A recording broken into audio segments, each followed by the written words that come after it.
Welcome to a completely unpromoted episode or live stream of the Hard Rock Show. I'm Andrew. I'm Dave. Tim.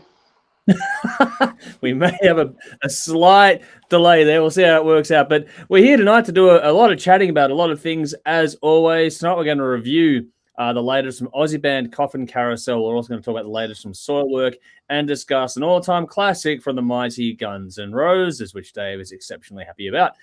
We'll have all that and more. We'll have some draft to do later on, and Dave's going to do a live Kiss show review as well, and there's all sorts of stuff going on. So there's heaps to get through tonight. Before we get stuck into things, make sure you like, follow, subscribe, all the usual stuff. Our details are in the description box. And the same thing for our fantastic sponsors. Please find them, give them a follow too. A big thank you, of course, to Squidding Screen Printing, Alt Cult, and Rockstar Finance. Like I was saying, their details are in the description box. Find them, give them a like or a follow. That'd be greatly, greatly appreciated. Make sure you get involved in the comments. Say hi, give us your thoughts as we go along. We'll always try to interact with as many of them as we possibly can. But yeah, we got a lot to get through as always. Got some people jumping in to say hi here. So Rowan's joined us as always. Good to see you, buddy, giving us the horns there. Same with Darren. Good to see you as well. And Conrad. Conrad was funny because I got a notification that he put up a question. Are we streaming tonight? And it's like, yeah, right as we were going live, the question came through. So it's like, there we go. Hello, Conrad. We're here. Helen's going, hi, crew. Missed you. Was putting the bins out. I'm glad you're here with us now. Hopefully keeping well up there, Helen. And Sally's going, hi, guys. Good to see you, Tim. Yes, it is good to have Tim back. It's been a few weeks without good old Tim here with us tonight. So let's start with you. How have you been, Tim? It's been hectic. Yeah, just working and getting through shit. Got a second dog. Oh, nice. Yeah. Another greyhound, or? Yeah, another greyhound. 3-year-old. Just had foot surgery, so she's with us now. Nice. So another rescue take-in. Yeah, but she's race winner apparently. So okay. Yeah. Nice. Cool. Yeah. Yourselves? Well, we'll go to Dave next because Dave's had an epic week, I think. I have indeed had an epic week. It's good to have original Tim back. Original and the best. No, both good. Fuck, sorry, Michael Tim. Oh man, you're both good. Fuck, I'm off to a good start tonight. Okay, yeah, I've had a very busy week, and you can tell I'm probably sleep deprived. So this is going to be interesting, and I've been drinking already, so this is going to be a fun night. What's been happening? My son had his first archery lesson, of all things. He saw archery on the Olympics a couple of years ago. I think it was last year. He's been wanting to do it. We finally found some time, and we signed him up, and he loved it. He got a few bullseyes, so yeah. And then he did a victory dance, which was cool. But as soon as we walked into this place, they had some Def Leppard playing, and then they switched it to Aerosmith. So I'm like, I'll hang out here while my son shoots some arrows. That's cool. I like this place. And we're always happy. Jade's happy. She's halfway through season 2 of Stranger Things. So I've been watching a bit each week, so she's enjoying it. And I went to see this little up-and-coming, probably unknown band. You might have heard one or two of their songs. I think if they keep doing what they're doing, they might get somewhere in the future. But yeah, they're called Kiss. Now keep an eye out for them because I reckon they're going to get somewhere. Apart from that, life is good. What an understated fucking way to put that one. It's funny when you look back in time, just at the negative reviews of Kiss and how far they've come from those fucking negative reviews. It's just funny. Yeah. Oh dear. Is that it? Is that all? Is that your update, Dave? Yeah, that's enough for me for the moment. Up and down week for me, actually, this time around. It's been a little more exciting than most weeks. Just been dealing with our poor old girl Nala more than anything else. She's got some lumps and bumps need to be removed, so we've taken her to the vet and booked her in for surgery, all that sort of stuff. But they do like a pre-op blood screen kind of thing just to see the general health of the dog and if they're even a candidate, especially because she's so old. She's like a 12-year-old Great Dane. So she's ancient in those terms. But when she was there, aside from the obvious, lumps and bumps kind of thing to remove, they were actually really happy with her overall condition. And when the blood results came back, the vet was actually surprised at just how good a nick she's in. So we're pretty sure it's nothing too serious because the white blood cell count's all fine and all the usual stuff. So all of her functions are great. So the vets were very, very happy and pleasantly surprised or impressed at how healthy she is. And when you know a backstory about how she was abused before she came to us, that's actually rather remarkable. So she's kicking goals, all things considered. It is. Really good news. Yeah, so it was a bit of a stressful sort of 24 hours waiting for that result because we were, at this point in time with a dog like that, you're sort of sitting there going, how long have you got left? and what's going to take it out at the end of the day. But she's apparently in great nick aside from just needing to get some cosmetics done. So it's like, all right, cool. Yeah. But aside from that, it's just been a flat out week and my back's playing up as usual. So it's just one of those sort of weeks where it's like, fuck's sake. And this is all in the last week of the month when it comes to editing. So for those playing along at home, this is when the 2 hour episode gets done, which is me doing the 2 hours of prog rock and metal that Dave and I filmed the other week. And there's some long ones in there. So that's coming up on Saturday night on Channel 31 for those paying attention. But yeah, that was a bit of just all of that sort of over the weekend into the early start of the week, and that always puts you behind for the rest of the week. But generally speaking, everything's good. It's just a few bits and pieces here and there. It's just a bit out of the ordinary, which is what you don't sort of need when you're trying to get as much done as you can, as it is. But honestly, can't complain. It was just that initial stress for the week at the beginning of it all, which is nicely relieved when you get the results on the Tuesday going, actually, she's in really good nick. So fingers crossed, so far so good. Surgeries in a couple of weeks. If that goes well, then she'll hopefully be with us for a while longer, it seems. So that's all right. No complaints. What do we got? So more comments. Conrad says, sorry I didn't bump into you at KISS on Tuesday, Dave. So there we go. Mind you, it was probably a fairly big crowd, so I'd imagine it'd be no guarantee. There was one or two people there. Yeah, just a few. A good little turn for an unknown band. Exactly. A few people wearing their T-shirts as well, which was cool. Sorry? Few people wearing their T-shirts as well, which was kind of cool. That's a neat treat. Good for that. Who'd you have on the supports, Dave, on that night? What's that? Who were the supports on that? I know we'll do your review soon, but Dallas Crane. Okay, cool. Good band too. Nice. Yeah, that's pretty good. More comments. Dean, hey lads, hey, good to see you. It's been a little while. He goes, hope all is well. Still recovering from 2 KISS shows. I bet you are, and your overseas jaunt as well recently. So good to see you back. Hopefully you're keeping well there, buddy. Nicole is saying, hello all. Sorry, I'm late sidetracked watching the rugby. That's all good. Just get here when you can. I'm glad you're here with us now. Dean says, would have been great to meet you, Dave, at KISS, but didn't realize till later that you were there too on Tuesday. Well, there we go. Would have been cool. Yeah. Next gig. Next one. It'll happen. Are you going to Skid Row, man? If you're going to Skid Row, I'll be there. Oh, well, there you go. Everyone meet Dave at Skid Row. Yeah. We'll get like Dave a portable booth, like a kissing booth. That's what we'll do. Oh, fuck. Ladies only.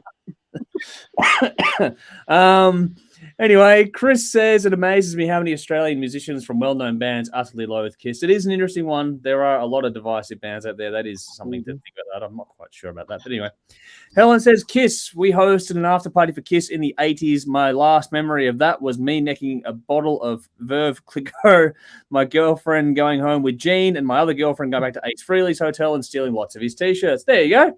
Always with the great stories, Helen. Now, the girlfriend went home with Jean. Did you ever see her again? Ooh.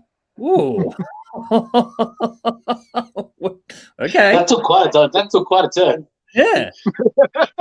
The fuck's going on there, Dave? I mean, I know you've got a little twisted head, but what? Well, it's Jean. You know, there's not much left afterwards. Oh wow! All right, Dave's in for a good night tonight. Vinny says, speaking of kicking goals, can't say the same for Carlton. Too soon. Well, not too soon for me and Tim. No, it's perfectly fine. Yeah, it's not too soon for me and Tim at all. I don't know about you, Tim, but I'm on cloud fucking 9 this year when it comes to the football. So, I can't believe how good it's been. Yeah, whatever happens from here, I know you want to win a flag, but if we get bundled out, I'd like to win a final. I would like to win one, but considering the run we've had this year, fuck, I'll take whatever at this point in time. We've had a charmed existence so far. I'll take it. Yeah. It was enough to knock Carlton out of the finals with like a minute to go in the season. That's a pretty good way to wrap things up. So we'll see what happens next. Helen says, hope your mutt's okay. Shit going off everywhere. Yes, they're both fine. Season's here with me at the moment. He's just running around doing what he normally does. But yes, Nyla is in good nick as well, it seems. Darren says, Tim rocking the Dolly Parton. See, there we go. Yes. That's a staple. Conrad says, show was amazeballs. Audience on Tuesday Eve was bloody awful, shameful, with the exception of Dave and I, of course. Well, there you go. Of course. How were the audiences on Saturday and Sunday? Well, I don't know, but Mick might do something for us about all 3 nights if we can convince him to do it, and he might have better feedback on that than any of us will, which is cool.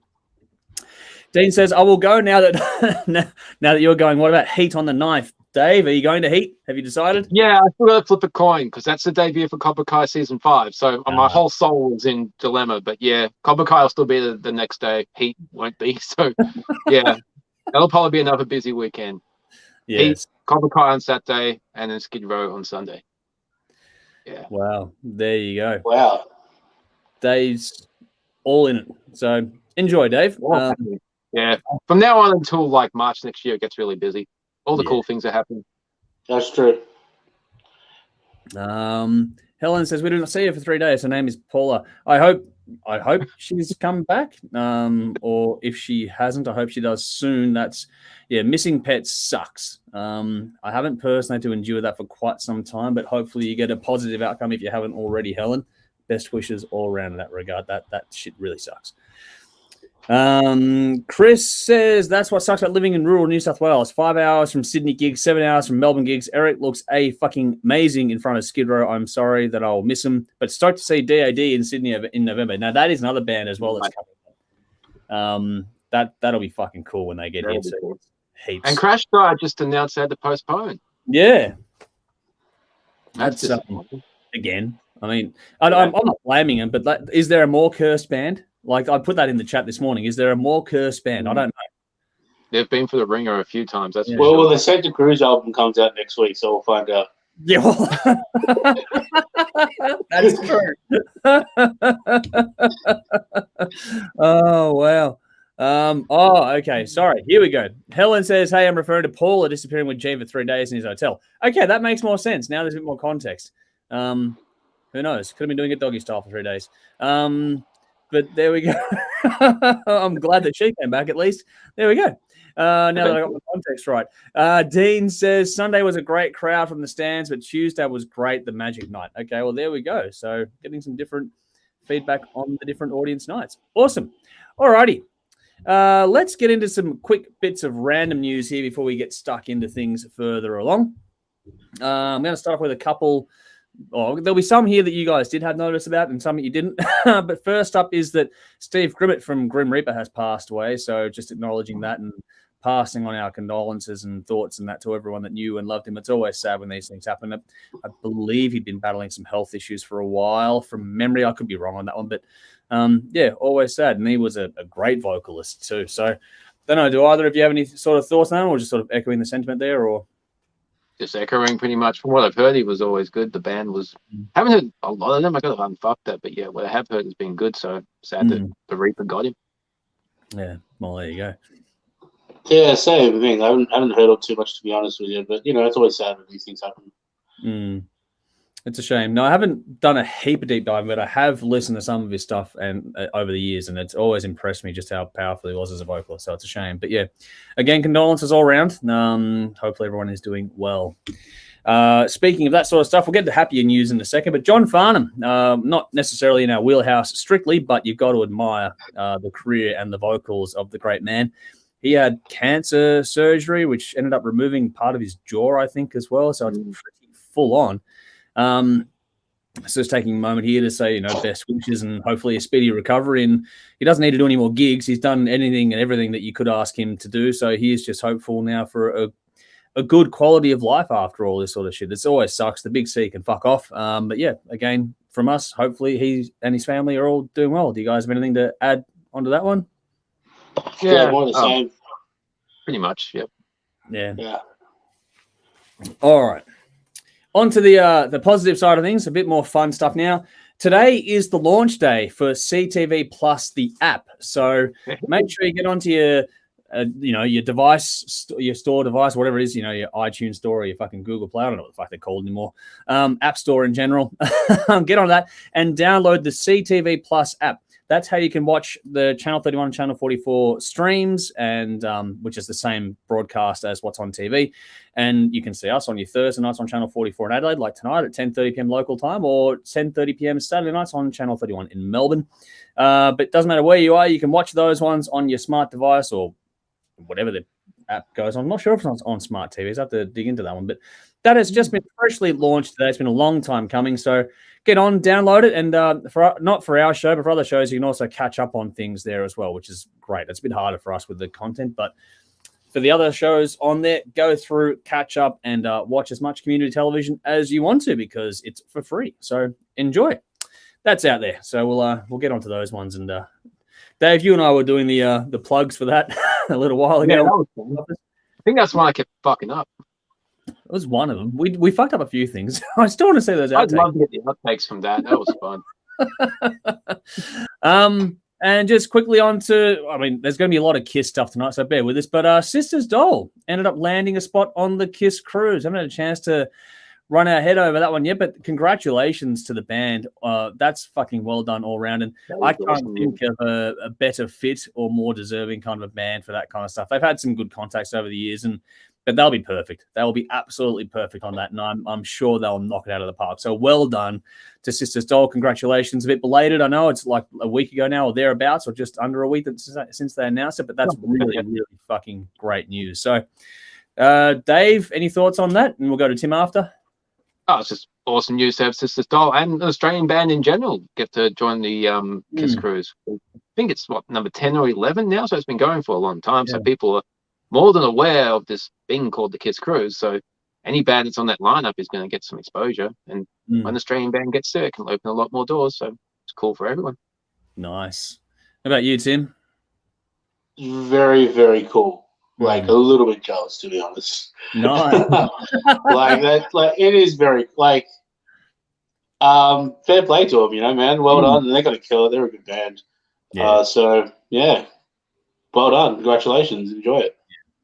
I hope they do. Like they're pretty good with the social content, the little vlogs they do and stuff. I hope they do some stuff from that KISS cruise. That'd be absolutely fantastic. Sort of get that viewer things from their point of view, because they're huge fans first and foremost, but like they're a great band too. So I hope they do some of that sort of stuff that they've been pretty good at online as well. So if you haven't done so, please follow Sisters Doll. Check out their amazing journey they're about to go on, which is going to be really fucking cool to check out from the sidelines. What do we got here? Right, yeah. Mel says Crash Tight, the world's best band from the last 10 years. Third time postponed. We were just touching on that. That's sad news again. Chris says, I'm so excited to see DAD. I recorded my own vocal cover of Bad Craziness. Wow. If you want to check it out, let me know. I'll post link. Go for it, man. I'll be curious. Yeah. Post it up in the group too. Yeah, please do. Yeah. Definitely. Ben says, rest in peace, when I was talking before about Steve, which is, yes, very, very true. Thank you for sharing the kind words there. Helen says, hey, Dave, random comment, but the headband man is tops. So there you go. Fan for your headband. Here we go. Dean says, not hard rock, but thoughts of John Farnham on his recovery. Grew up with him and an idol to me growing up. Hope for a speedy recovery for John, which is all very, very true. David Fowler, Pies beat Carlton again by 3 goals this time. Having a lot of fun with it. By the way, how good is Dacos? Oh man, fucking was there ever like he had to be rising star? You couldn't give it to anyone else. Not a chance. Be interesting to see what they do with the number 35 next season over him. I wonder. Yeah.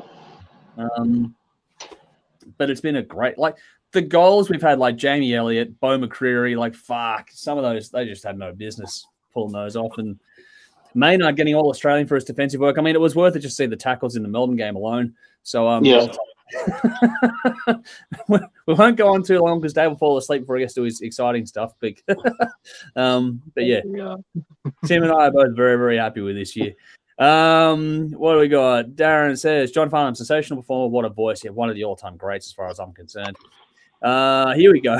Rowan says, the TO hosts as dogs. Andrew equals Cocker Spaniel. Dave equals Afghan Hound. Tim equals Chow Chow. That's that is the absolute first time that has been done to us. So, well done. Happy with that. Not in a I decade. don't know. I know I don't look like a greyhound, No, well, I don't look like but a I great. watch what my greyhounds do, and I'm very jealous. Yes. Like they're Oh, awake for maybe 6 hours a day. they love their sleep. Same with Danes. Love their Again, sleep. I look at that and I'm very envious.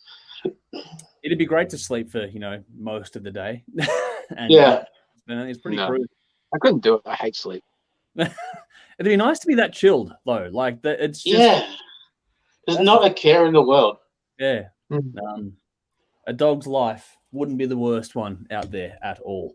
Here we go. DB Coop, can you do a THS Christmas raffle this year? I'm sure we can work out something. We haven't done anything like that for a while. That's a good idea. I'll have to go and dig something. We'll work out something in that regard. That'd be cool. If you got any thoughts, then by all means let us know, people, how we should do it and what you'd like to see in it. See what you can come up with. Give us any and all thoughts you like. Here we go. Speaking of the old girl, Nyla's just wandering around as well. Helen says, CTV, does that stand for cunts on TV? In our case, most definitely. So that's Fred bark on TV. That's a dog bark on TV, yep. That's what we do when we say that word without thinking about it when we're recording for TV stuff, and then I put the dog bark over the top of it. Dean says, saw John Farnham live 3 times, never failed to disappoint. I think never disappointed. Best Aussie entertainer I've ever seen live, especially for a solo career. Yes, very, very good. Yeah. Here we go too. Helen says, Dead Sea Ruins on Saturday were good. The lads rehearsed all week long and hired up Max Watts to rehearse. Wow, that's pretty cool. Didn't know they hired up Max Watts, but they're a great band. Dead Sea Ruins have been a great band for a long fucking time. The new album isn't out yet on streaming, so hopefully that'll be rectified soon. But yeah, looking forward to checking that out with everyone as well. Conrad says, seen DAD several times in London. Always superb live. Can't wait for the Melbourne show, which is cool. Getting a lot of love for that one tonight. What do we got? Dean says, Kiss supports Melbourne. Dead Sea Ruins, Rival Fire, which is John Farnham's son as the lead vocalist, and Dallas Crane. All Melbourne rock bands. Great for the scene. That is true. All great stuff there. And Chris has shared the link to his performance in the comments, so go and check it out there if you feel so inclined to do so. I'll be checking it out after we're done here. Mel says, DAD everywhere except Adelaide. That is unfortunately the case. Adelaide and WA tend to be the ones that miss out more often than not. And Vinny says, I'll throw another recommendation here. Do yourselves a favor and watch the latest Predator movie called Prey. Highly recommend. Great portrayal of Indigenous America. I've heard a lot about it. Yeah. Like I've heard people saying, with the exception of the original, it's probably the best Predator movie out there, which is quite a statement. So I haven't checked it out personally yet, but yeah. It's on my watch list, but it is definitely one of those ones. Yeah. I've heard nothing but good things, which is unusual to hear something so universally enjoyed, especially with a franchise that's so established. So they obviously have done something right with this one, which is pretty bloody cool. Alrighty, let's get to some what's happening with the release cycle, which is tomorrow and the next coming days as well. And then Dave will get you to do a bit of a solo review. So coming up this week, we have tomorrow Alcatraz, the official bootleg box set volume 2, the 83 to 1984 collection. Then you got Becoming the Archetype, Children of the Great Extinction. That's the new one. Then Brymere are releasing Voices in the Sky. Dreadnought, not the Australian band. These guys are from Texas, I think, or something like that. Yeah, the US. The US. Somewhere in the US. Yeah, they're releasing. No, Denver, I think it is. Sorry, Denver. They're releasing their new album, The Endless. Dynasty are releasing Final Advent. They've been around for a while. Edenbridge are releasing Shangri-La. Gravedigger, they've got an extensive catalogue. They've got a new one, Symbol of Eternity. Then you got Hierophant with Death Siege, The Hirsch Effect with a Solitaire EP, Hong Fo with a self-titled release. Then Iron Savior are doing Reforged Ironbound Volume 2, which is like a re-recording of old stuff, which is interesting. Lacrimas Profundere are releasing How to Shroud Yourself with Night. Lonely Robot are releasing A Model Life. Long Distance Calling, if you like your instrumental stuff, this is a band for you. They've got a new album out coming called Eraser. Machine Head, everyone knows that name. They've got a new album coming out called Of Kingdom and Crown. Master are releasing On the Seventh Day God Created Master re-release. Then Muse are releasing Will of the People. Obituary have got a couple coming out. You got Cause of Death Live Infection and Slowly We Rot Live and Rotting. So I think a couple of live albums there. Santa Cruz, which Tim capped off earlier on with The Return of the Kings, which is an ambitious title for that band at the moment. That's the one coming out. Then you got Psy or C with Shiki, then Thoughtcrafts with Altered Pasts, and then on August 28th, you've also got Unhealer with a self-titled release coming up as well, which is going to be very, very cool. So what grabs your attention out of that lot, Tim? Oh, Machine Head. Yeah. Easy. Since they released the Blackened in 2007, they've been one of the great metal bands in the past 15 years. So, yeah, one of the few bands to completely change their sound and be better off for it. So, definitely looking forward to that. Mutes are a bit interesting, but yeah, and obviously Santa Cruz just for curiosity's sake. Curiosity, very curious. Yeah. But also the Slowly We Rot live album from Obituary. That's one of the iconic death metal albums out there. That's one of the albums I got into as a teenager. So anything from them is pretty cool. Cool. How about you, Dave? What's got your attention there? Yeah, there's a few this week, actually. Dynasty, they're an interesting band. They always have interesting releases and have changed a lot over the years, so I'm keen to check this one out. Gravedigger, that should be good. Yeah. And Iron Saver, that'll be a good one as well. It'll be interesting to see how they rejig. Sometimes those albums are either hit and miss. They either do a really good job or it's just like, why are you bothering? So, see how that goes. Long Distance Calling. They're always got great instrumentals. The last few that we've reviewed have been really good, so really keen for that one. Machine Head, definitely give that a listen. And as Tim said, Santa Cruz, but just for shits and giggles. Yeah, I'm going to cross over with a pair of you here. The Dreadnought one from Denver. I'm curious. So I have checked out a track of that, and it was pretty cool. But also Dynasty, Gravedigger, Long Distance Calling, again, a band that we got onto back when Jimmy was in the show. I think he actually found them and was just banging on about it. So we checked that, and we've been in love with them ever since. Machine Head, of course. What else? Santa Cruz again. I mean, for everything going on, that's a really ambitious album title. If it's a fucking flop, it's going to be a disaster. So it's like that train wreck thing you want to watch, like just to see how much carnage can be done.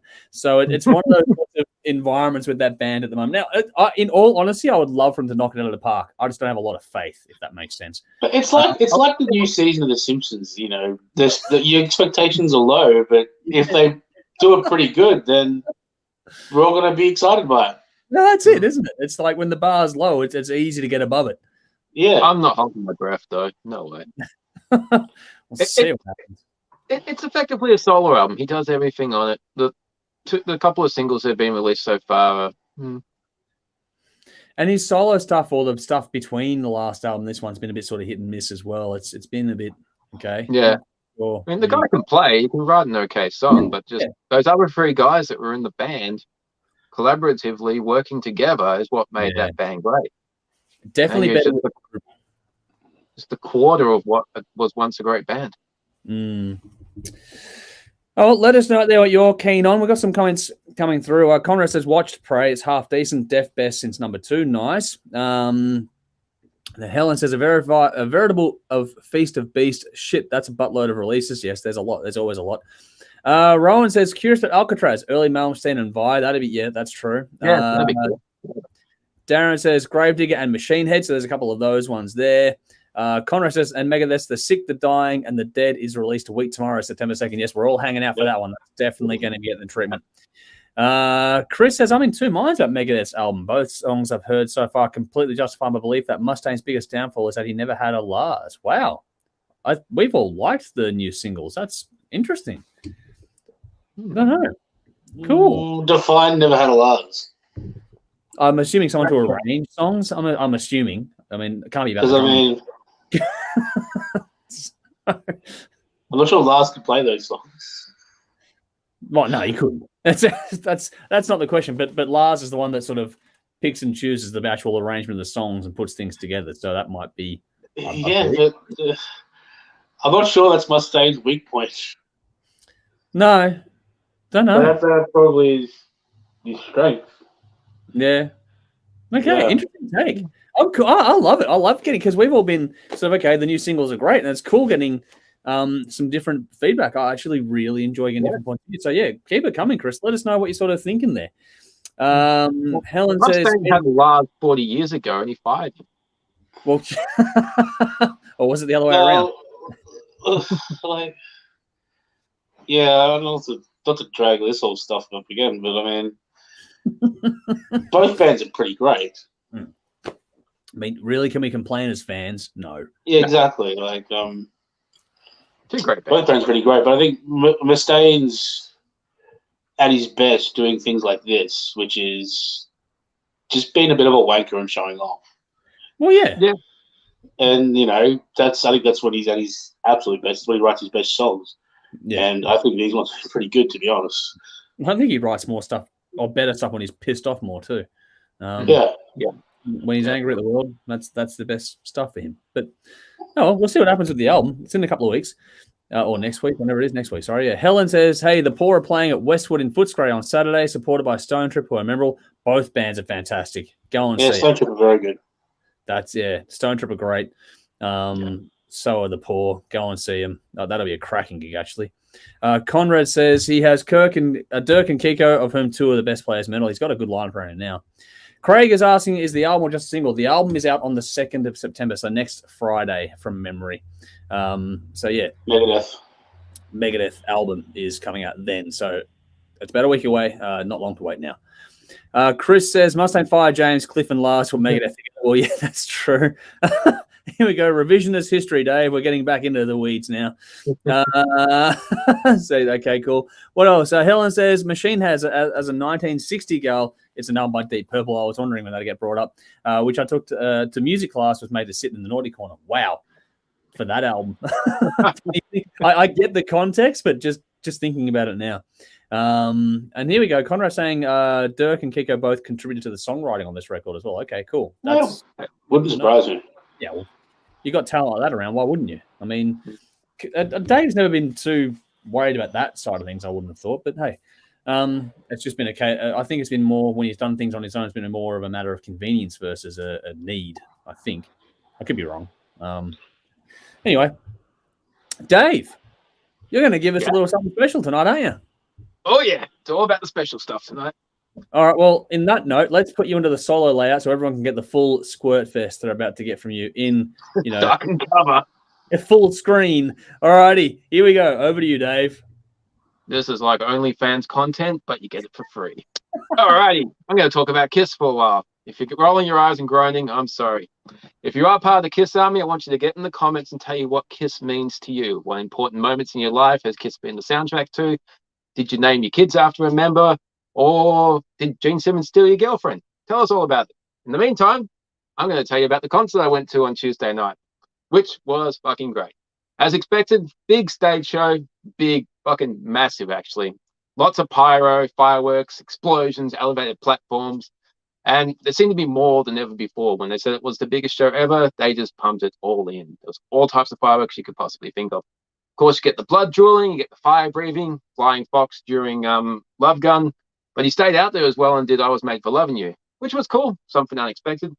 You got to think about the makeup kind of helps you forget about it. But Gene and Paul are both very much both at the early point of their 70s. They're still giving energetic performances and they're entertaining. We all know it's not 1977 anymore. They have nothing left to prove. It's just the final party for the Kiss Army to celebrate an amazing career of a one-of-a-kind band. They kicked off with Detroit Rock City, and look, the talk of the town is Paul's vocals. They're not what they used to be, but they were good enough to not be distracting, and it was an entertaining show. First song, that was the only time I really focused on the screens to see whether I could pick up if he was using backing tapes or not. If he was, I sure as hell couldn't tell. No, he's not singing like the albums. He doesn't sound like any of the live albums. He doesn't sound like the last time I saw them. So if he's using tapes, they pre-recorded it. I don't know, but definitely didn't see it. So that was cool.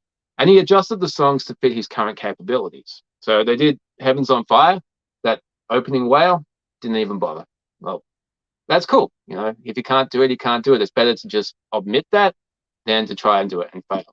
And during I Was Made for Loving You, the falsetto bit just kept it mid-range, which once again, we know what it is. We're just there to enjoy the fun and enjoy the show.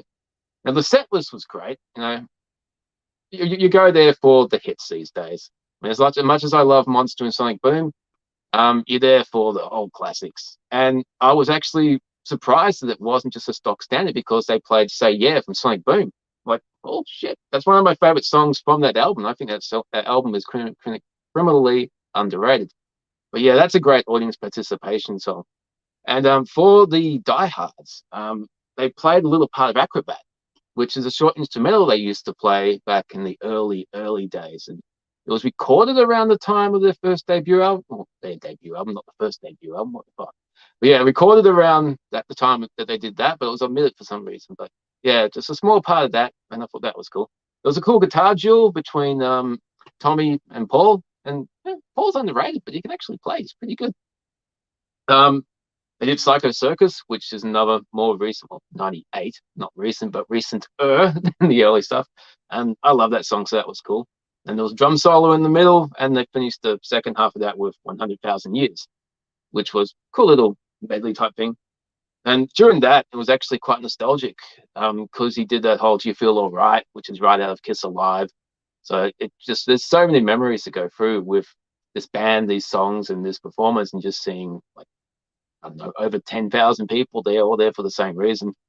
But they also played some footage on the screen behind them of the early days back when the costumes are really, really primitive and it's all just black and white. But yeah, there's a lot of naysayers and critics around these days. I just ignored them. I wasn't going to let them fuck up my night, you know. People say Kiss are past it. Well, you know, the glory days might be behind them, but they're still selling out arenas, so they're certainly not past it. People still want to go see Kiss. I had a great night. It was fun to forget about, you know, adult responsibilities and bills and all that type of crap, and just got to hang out with a couple of friends and with the entire Kiss army and say goodbye to one of my all-time favorite bands that have meant a hell of a lot to me for well over 30 years. So, thank you, Kiss. Raise your glasses. Rock and roll all night. Party every day.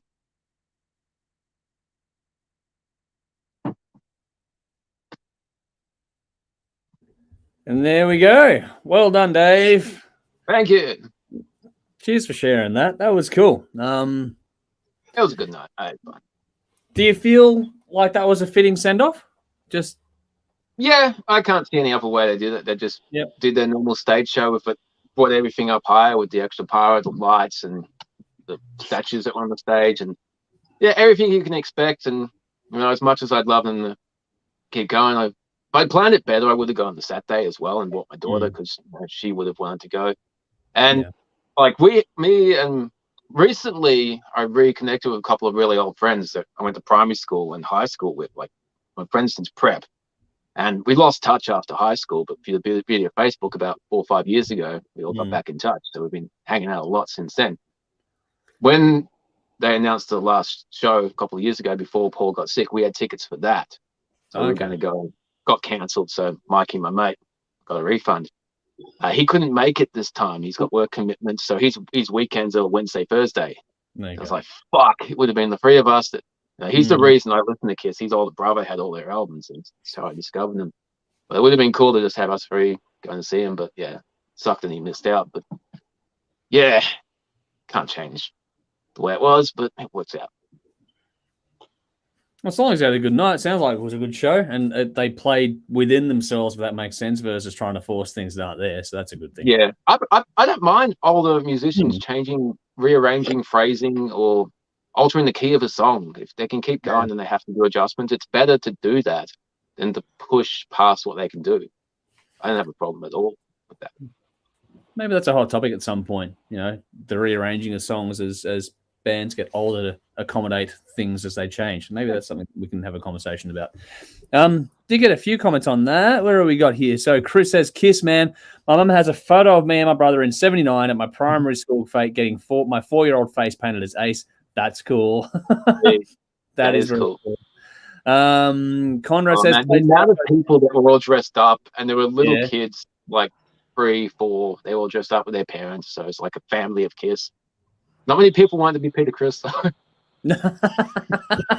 Just kidding.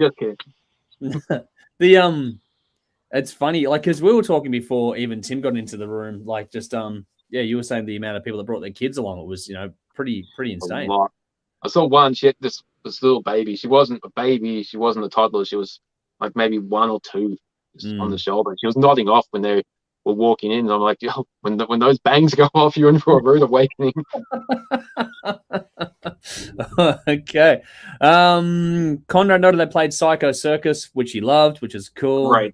A good diverse track list. He also said, love the show, just thought the audience on Tuesday was rather disappointing. Okay, well, there we go.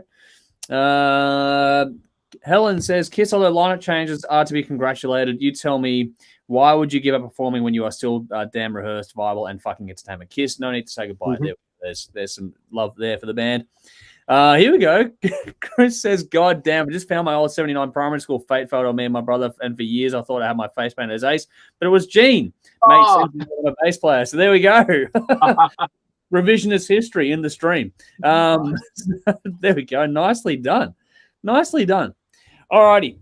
So that brings us to the hot topic tonight, and that is inspired by an article I saw that Gene wanted to have some sort of a contestant-based show where people would try and basically audition to play the parts of the members of Kiss and keep the band touring and rolling on, all that kind of stuff. So it was an interesting sort of concept. Didn't get off the ground at all, but it just sort of made me pose the question, is there a way or a need for Kiss, the brand and or band, to continue? Is there a way for it to happen, and is there a need for it to happen?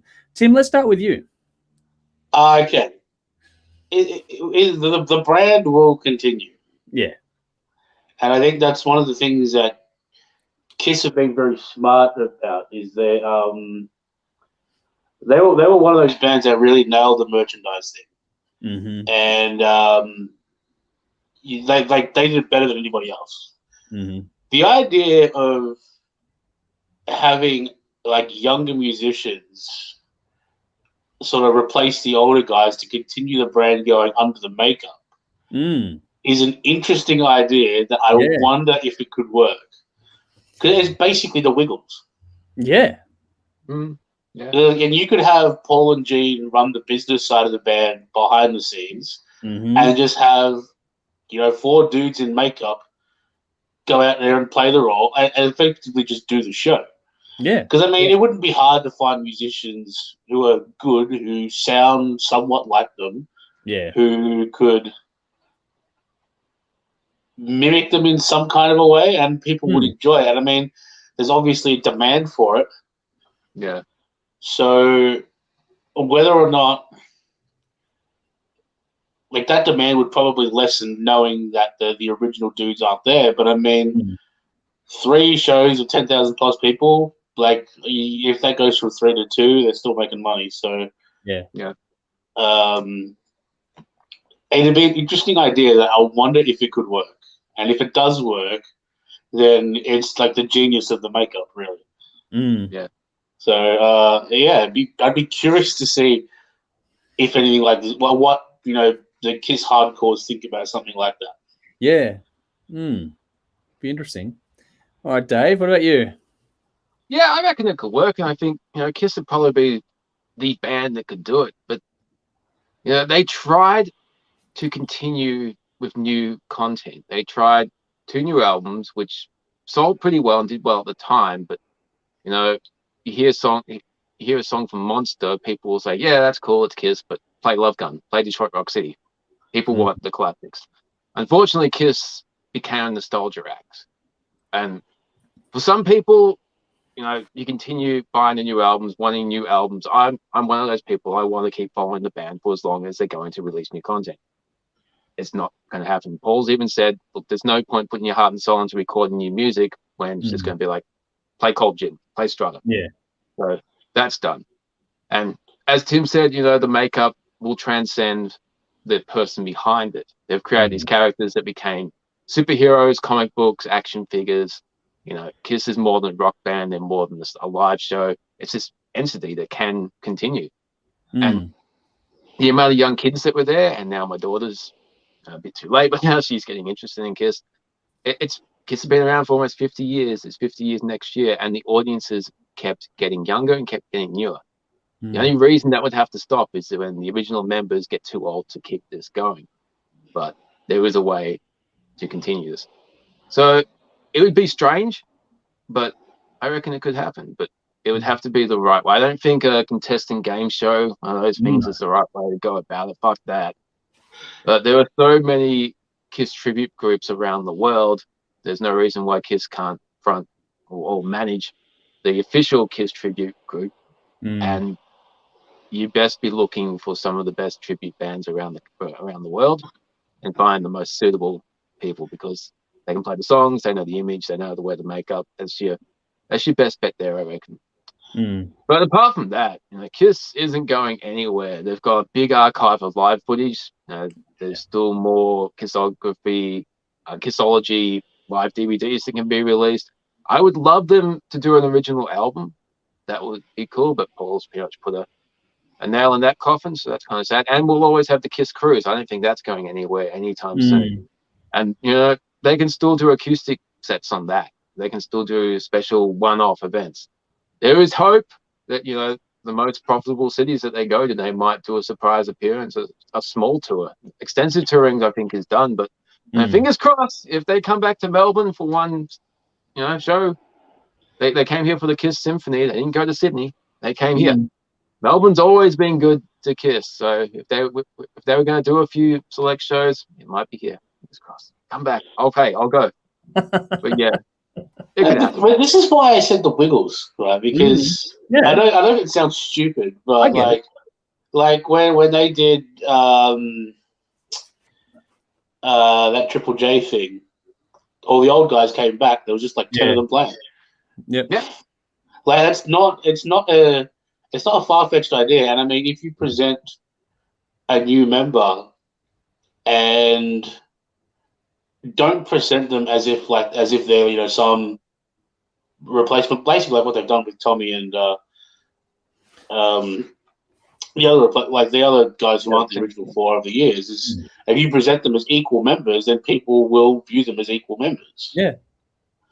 So, and I think it's viable.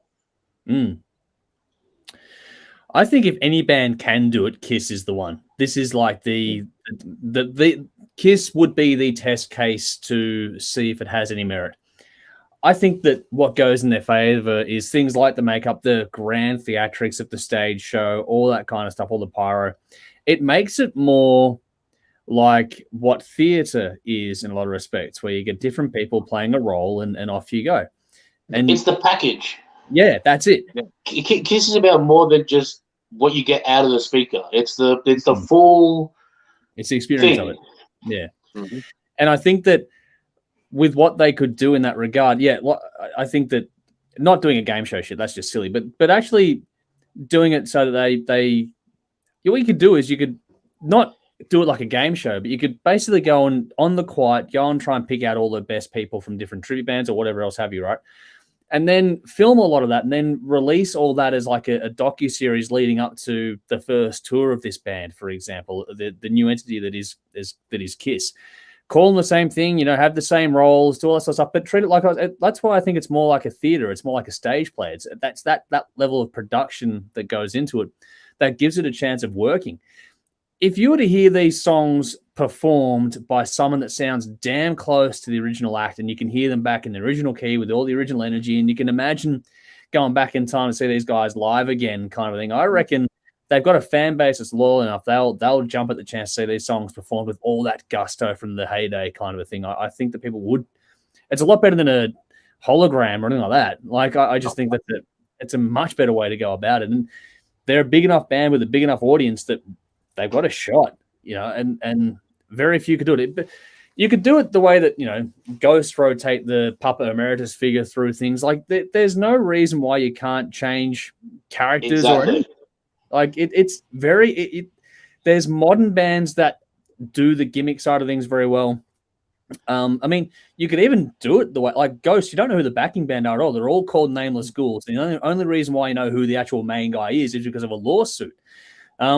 So there are ways you could do this sort of stuff. You could keep the mystique if you wanted to. You could, there's ways and means to do this kind of stuff that'd be really... Have it as if you're not playing Gene Simmons, you're playing the God of Thunder. Yeah, yes. Yeah. And do it like that. Yeah.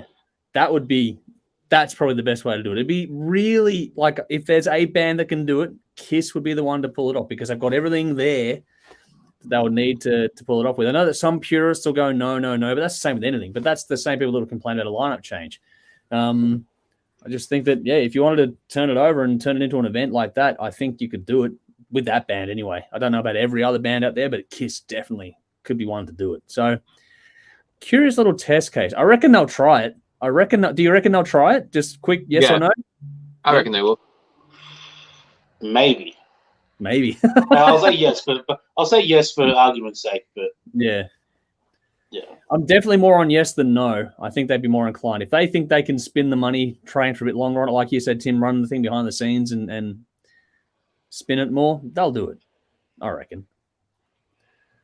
Interesting. But let's see what people out there are saying in the comments. What do we got? Vinny's asked quickly, did they play anything from Revenge? I wasn't there, so I don't know. Dave? No, unfortunately not. Wow. Man found me. They had God Gave Rock and Roll to You as a closing song just over the speakers. Oh, okay. But wasn't performed. All right. There you go. Man Family said Kiss Show Bags back in the day. Yes, that was another one as well from all that sort of stuff. Mal says that's a cover band and wouldn't sell tickets. Well, there you go. There's going to be different points of view on this one. Chris says absolutely they can continue without Gene and Paul so long as they can keep the music relevant. They would need to reword the older songs, be more like Rock Jonas Brothers kind of thing. Make it relevant. The visual theatrics dynamics of what they created will easily continue past the two genius that are Stanley and Simmons. So there we go. Helen says, make no mistake, Gene is a very, very smart businessman. It's his brand, his legacy, merchandising, and reach beyond his years. He is as smart as fuck and will holiday there until the sun goes down. This I know. Well, there's a good point there as well. Vinny says, Queen has sort of pulled it off with Adam Lambert. That's a good comparison too. He was fantastic live and made a point of telling the crowd he wasn't trying to be Freddie, but to honor him. And that's a good way to put it as well. Conrad, here's another one too. Yes, it would be like a Vegas show. You'll go to Vegas, see the Kiss show, and could very well have other performers play their roles, and they could indeed tour occasionally. Or it becomes like a long-running musical that has different residency in theaters in different cities around the world, like Phantom, Cats, Miss Saigon, Les Miserables, Will Rock You, Mamma Mia, Wicked, etc. So yes, that would actually be kind of cool too. Exactly. It doesn't have to be one Kiss. There can be multiple ones. Yeah. The official brand could be local, like a Broadway. Yeah, right? Yep, definitely. You run on Broadway, you run on the West End, and you do all the other ones, the big residencies that go months and months and months. The Las Vegas show is an interesting one too, because I mean it's like I think that's like you see singers from 20, 30 years ago that never tour, but that's their regular gig, is they just have a Las Vegas residency at some casino and they play theater there. Definitely. Like there's heaps of scope for it. Yeah. It's not something that'll go away, I don't think. It's an interesting one. Chris says the question is, do they keep replacing the Spaceman, the Demon, the Star Child, and the Cat, or do they reinvent new characters and move forward? That's another option there as well. Who knows? Depends on how well it goes, I think. If it goes well enough, they could rebrand. It also depends on how young their lineup is, or how young their fan base is. If they think they can get a new fan base with a new character, then maybe. Yeah. If bring the Fox back, love for Eric Carr. Yeah, exactly. But also thinking about the comic history of these guys as well, like that comic book crossover kind of thing, they've got that element to them. They could introduce new characters quite easily in the narrative of it all. They could. Yeah. But again, like Dave said, they're also at the point where people want to see the hits. That's it. And so you just there's a balancing act there as well. Yeah. That's why I think it depends greatly on how it goes. Then you'll see if they did it and it goes well, then you're more likely to see it. If it doesn't go well, then they'll just try and keep it to the original. I think to try and keep things as pure as they can. Helen says, why the hell would you stop performing if you have an audience? It's so much more than a flagging vocal. It becomes a performance, and nostalgia. It does not need so much scrutiny. That's a fair point too. I think people are a bit harsh on aging stars. Chris says Slipknot did it well with new members, with new characters. That's true as well. Slipknot did a very good job with that. And Chris said, yes, they still have 3,000 Kiss coffins to move. So well, there we go. There's always more more merch there. Darren says, Gene's all about the moolah and didn't say he wanted to do it. So there we go. What do we got? Chris says, TSO have multiple touring versions of the band. That's true as well. There's a few things like that out there as well. BP says, Kiss hologram tour. And I don't know how that would go over, but it'd be interesting. And Vinny says, if Kiss were to try keeping the brand alive, would introduce new characters, would these new characters need to be relevant to society today? Like plastic free freely and recycled. Oh, no. I don't think they'd go woke. Woke demon. Fuck. He's the nice guy next door. It's just fucking weird. Yeah, there's heaps. So give us your thoughts. Yeah, there's heaps to play with in this regard. But yeah, give us your thoughts. If you'd be interested in seeing them continue with a different bunch of musicians playing the roles as a touring act or anything like it. Let's just get some conversation happening on that one. Here we go. Helen says, again, the performers and love it. And that's true as well. And as long as they love it, then why not? Chris says, woke demon. He breathes flames from biodiesel. So alrighty. I did say there's going to be a lot of Kiss. We're going to do one more Kiss thing tonight, then we're going to move on to the albums of the evening. And we're going to draft our top 5 Kiss albums. So we'll see who gets to go first. We're going to draft 5 albums a piece, and then we'll see who has the best list at the end of it all. I'm not going to be able to see comments on the fly because I'm going to be typing in lists as we go. So bear with me while I'm going to be typing while doing all this sort of stuff because, I've got to produce and do this thing all at the same time. But the idea is simple. We're going to randomly draw out our names, and whoever gets called gets to call an album out. And once that album is taken, that album is gone. So it's a blind draft, and we get to see who gets the best 5 at the end of it all. So to kick us off, Dave, of course it's Dave. Wait, revenge. All right, cool. Nice. All righty. Let's see who's next. Me. All right, cool. I get to take my number 1 album then. I'm going to go with Hot in the Shade. Cool. It's going to be interesting. I'm going to get some different lists in here. All righty, which means, Tim, your call. Creatures. Fuck! Nice. Excuse the typing noises, folks. I do apologize. I don't have another way to do it right now. All righty, so round 2. Dave again. Fuck. Debut, Kiss. There we go. All right. Knew that was coming. Where are we at? Just gonna make sure I take it off. Fuck. All righty. Tim, you're up next. Alive 2. Ooh. Cool. Oh my god. Fucking hell. Rightio. All right. Which means me. Which means I'm actually going to go well and truly out of the box, and this is probably going to make me lose points immediately, but I'm going to go with music from The Elder. Oh, wow. Yeah. I've always loved that album. Huh? That's right down the bottom of my list. I know. It's one of those ones I've always loved, so I'm not going to take a punt with the way things are playing out tonight. So let's see what comes up next. So next round, bit of a gamble. I get to go back to back. That's cool. Because now I might take one that's a little more popular, and I'm going to take Animalize. So that's my next one. All righty. Next up is Tim. What have you got? Make him, Dave. Look it up. Lick it up. Okay.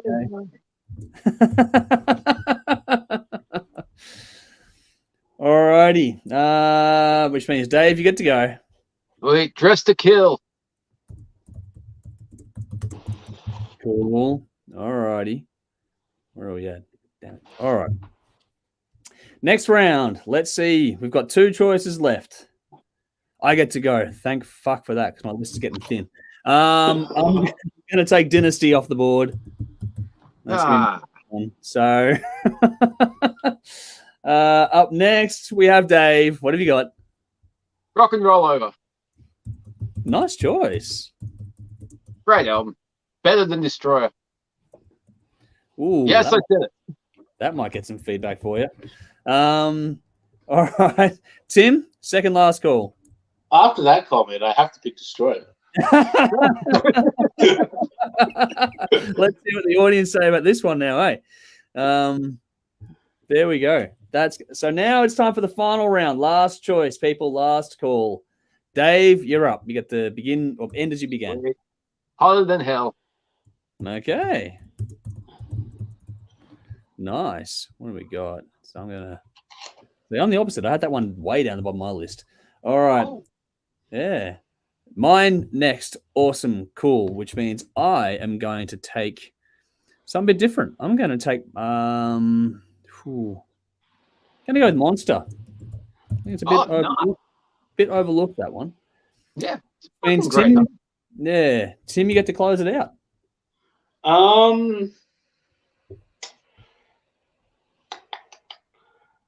It's tough, isn't it? I'll go with. No, there's a few good ones left. I'll go with Asylum. Nice. That was that was the other one. If I didn't have, that was my next one down. So I'm happy with both of those being taken at the stage they are. All right. So just to quickly recap here, that's our top 5 in a random draft. And Dave went with Revenge, Kiss, Dress to Kill, Rock and Roll Over, and Hotter Than Hell. Tim went with Creatures of the Night, Alive 2, Lick It Up, Destroyer, and Asylum. And I went with Hot in the Shade, Music from the Elder, Animalize, Dynasty, and Monster. So let us know out there what your top 5 are and whose list you like the most out of that. So let's see what we've got in comments here. Back to the woke names. Vinny says gluten-free child. I think there's a Tim. Tim, talking about gluten-free children. I believe that name has already been trademarked. Yes, I think so. Darren has said the woke demon instead of fire, he would be blowing bubbles. That possible. Here we go. Now we get into it. Chris says Revenge because Domino. That's true. Domino. He also says Alive 2 because Detroit Rock City. Yeah. Vinny says Pick Dress to Kill. I did. Here we go. Chris says Music from the Elder. That is my cue to take a urination break. I know that's one of my favorites from these guys. Helen says, Where Are We, Dolls? I'm not sure what's going on there. Chris says Dress to Kill, Alive, Creatures, Destroyer, and Love Gun. That's a good list there too. Nice. Love Gun, yeah, that's one that didn't get picked at all, did it? No. Wow. Yeah, that was the one I was picking between that and Asylum. Yeah, I was getting close to it. Like, I wasn't going to any winning in this one. I knew I was going to get. Once I picked Music from the Elder, I knew I wasn't going to win any prizes with that one. So Vinny says Unplugged. That's one. Yeah. That's a really good one. I love that much. That was so good to go with that one. What do we got? Helen says, "Can I run for a Pinot Noir? You can if you want." Mal says, "Tim's list for me." Sorry, Dave. So Tim's winning so far. Same with Sally. I'm gonna go with Lick It Up, my fave Kiss album. So there we go. So Tim is winning so far tonight. Darren says Unmasked, Alive 2, Lick It Up, Destroy, and Animalize. There's another good fucking cross section there too. Unmasked didn't get chosen by any of us, so there you go. Hey, Unmasked is one of those that is love it or hate it. Yeah, it's way down the bottom. I'm neutral because some of those songs are much better live. Okay. I think whoever produced I'll give you that. Whoever produced the album should have been shot. They suck all the fucking balls out of the guitar. I know. The songs is like a big twang, and the songs are too slow. Like, Is That You? Should be a lot faster. That could be a real rocking song, and it is live. It's much better live. I do wonder about that album and Dynasty, how much of it was like some record label guy or some guy say, okay, no, this is the sound now. We've got to sound more like this. Yeah. Because when you hear those songs live, they sound completely different. Yeah, the way they should be. We had the same experience recently, Dave, you and I, with Armored Saint, how we heard some of the live versions of the songs from the early albums. You're like, fuck, they're off live, and they're just not the same on the record. More energy. No, but it's interesting too, because then when you think like Elder and Creatures of the Night come out, that's when you sort of got band like rock and roll bands again. Yeah. So then the business guys now say, okay, we can sound like this now. Yeah. So do wonder about that. But Interesting topic to bookmark for another time too. What songs are better as a live version than on the studio recording, the original studio edition? There's an interesting topic in that one. Bookmark that for another time. Vinny goes with Dave's list. So there we go. My man. Helen's gone. Dave, Tim, you nailed it. There we go. Chris says Love Gun. Even if the rest of the album was as atrocious as Fly on the Wall, that song on its own deserves the album to be picked. Okay, fair enough. That is a classic song. Fantastic song. And Helen says live is not studio. So there we go. All righty. Vinny says, back to the woke theme, party all night and be inclusive every day. We could have some fun with that too, couldn't we? Like just getting people to come up with more socially progressive band or song titles. Yeah. Just take it off becomes put it on. Yeah, well, God. All right, there are some interesting ones coming through. But anyway, we had some fun with that. If you're watching later on, make sure you give us your thoughts as we go along. We've got a few albums to get through, and then we're going to get out of here tonight. What do we got here? So, fuck off, Vincent, from Helen there. That was pretty funny. I've got to give credit. That was fucking funny. I'm going to pay that one. All righty. Let's get to our first review of the evening. One of three. We're going to go with the Aussie band first up because that's how we do things. So in the comments, it's also in the description box. All the songs talking about tonight are going to be in the description box. We're going to talk about the latest from Coffin Carousel. So your reference track for this one is a song called Order of the Bat. That's in the description box. It's in the comments. So make sure you give that a look while we give you some chatty on an album. So this is Coffin Carousel with Order of the Bat, which is funny because that's the album, which is the same as the song we played you there. So Coffin Carousel, Order of the Bat, 18 tracks, 56 minutes, the third studio album of the Melbourne band, released independently on Friday, the 13th of May, 2022. One video has been released for this in the title track, but it's also worth noting there's something of a bonus track on this one with a cover of the Zombies' She's Not There. Mixed by Julian Renzo at Legion Studio Productions in Melbourne, mastered by Alan Douches at West Side Music in New York. This one was a little bit of a random discovery for us here after we got aware of this one, or became aware of it through a comment on one of our social media posts. Dave and I enjoyed the single a little while ago and we chatted about that one. So we figured we had a last minute opening. We'd throw this one in and see how it went. And let's start with Tim on this one. All right. So I didn't know you guys didn't know about this band. Okay. So because I've been a Coffin Carousel fan for a while. I really like down-tuned guitars with chunky riffs with drums that go from double time to half time. Yeah. And there's a lot of that on this album. And there's Coffin Carousel do a lot of it.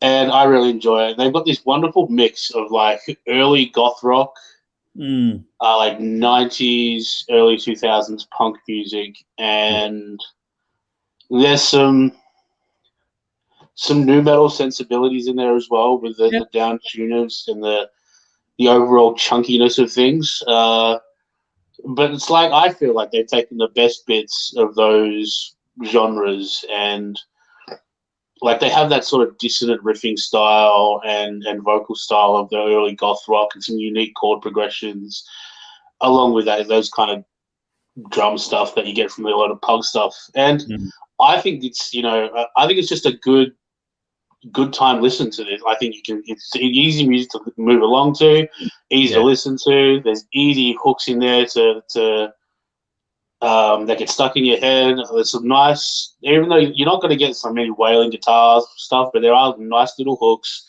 and nice little riffs all throughout here. I do think it is a little bit on the long side for the songs.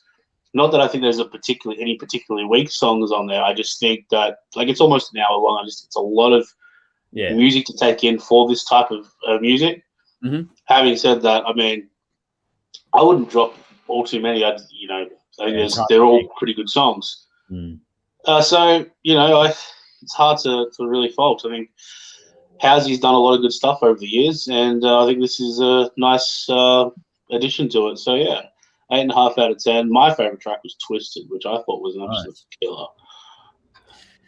Now, I did sort of quickly skim over some of the previous stuff, Tim, just before we go to Dave. Is this a bit more sort of meaty than previous stuff? Because I get that there's a bit more pop sensibility in previous stuff, or am I off the mark there? They have released like like remix albums and things like that. But like Sinister and all that is very meaty. Okay, And, cool. Yeah, there's a lot of baritone chunk. Okay, cool. That's a good way to put it, actually. I like that. I'll have to coin that one later on. That's cool. All right. Dave, how did you go? Is this up your alley? Oh, yeah. Believe it or not, I listened to something that wasn't Kiss this week. I'm fucking glad I did, because this is fantastic. And the more I listened to it, the more I enjoyed it. Now, it's heavy. There's lots of swing. There's lots of groove. The lyrics are interesting and they're clever. Now, it's the type of storytelling where you hang off every word. And part of that is down to the way the vocals are delivered, as well as what they're saying in the vocals. And the production of the vocals, okay, bear with me for this. This might seem weird, but production reminded me of Fear Factory, but not as produced. And in some places, the tone and style of the singer reminded me of Ghost. So if the singer from Ghost joined Fear Factory, this is what you might get. Not as industrial, though. Just something about the delivery. Or it could just be, I don't know, drinking too much bourbon. I also got a bit of a Wednesday 13 vibe. That's mostly due to the horror theme, but this isn't as straight up and in your face with the horror cliches as some other bands do. It's an original take on the whole horror punk idea. Yeah. And it does get fast and brutal in places, which is cool. But for the most part, it's fun Halloween. And you might have to dig a little bit to get that, but I certainly got it, especially on the repeat spins. It's like, okay, this is cool. I know what they're doing. Yeah. And there's some great use of melody to really bring a haunting element to these songs. And the guitar tone helps with that as well. There's a song, Go Fug, Inc. Yeah. It's such a well-written song, dramatic composition, but that recurring melody, that is so fucking cool. And each song seems to have its own thing that makes it unique and stand out. I mean, there is a lot of songs on here, as Tim says, but everyone's got its own little stamp that makes it cool. The Blacklist, it's got this creepy intro that's right out of an atmospheric horror movie soundtrack. And I don't know what effect they're using, but there's something in there that gives it a backwards feel, like you're listening to a record backwards, but there's nothing actually playing backwards. I'm not sure how they did that, but however they did it, they achieved a fucking great sounding effect. Scream Queen.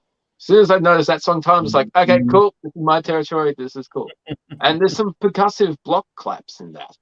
Yeah. It's such a simple thing to do, and it worked great. And not many people do that. These simple little things that some bands can add to their songs just brings a whole new element to it. There's an instrumental called Ghost Rider. That's an awesome track. Now, the haunting melody over a heavy riff and the drums. Once again, there's lots of swing to that drum, so I'm sure there's a bit of a Black Sabbath influence in this, but Black Sabbath influence everyone. Well, yeah. And the last song, as you mentioned in the intro, was She's Not There. That's cool. I'm glad you said the Zombies, because I could not for the life of me remember who did the original, but Coffin Carousel covering a song by the Zombies. It's like from 64, 65, something like that, yeah. That's really well done, and it fits the theme in a really creepy, odd way. She's not there. You've gone through all this horror. She's been abducted, killed, slashed up, sliced up, put into coffins, and parading on a carousel. It's cool. Yeah. I'm weird. I know that. But yeah, with each listen, I was finding different favorite songs, and it's certainly one to spend a lot of time with. But it's a long album by today's average, 56 minutes with 18 songs, but it just flies by. I've listened to this over and over for half the day. 8.5 out of 10 as well.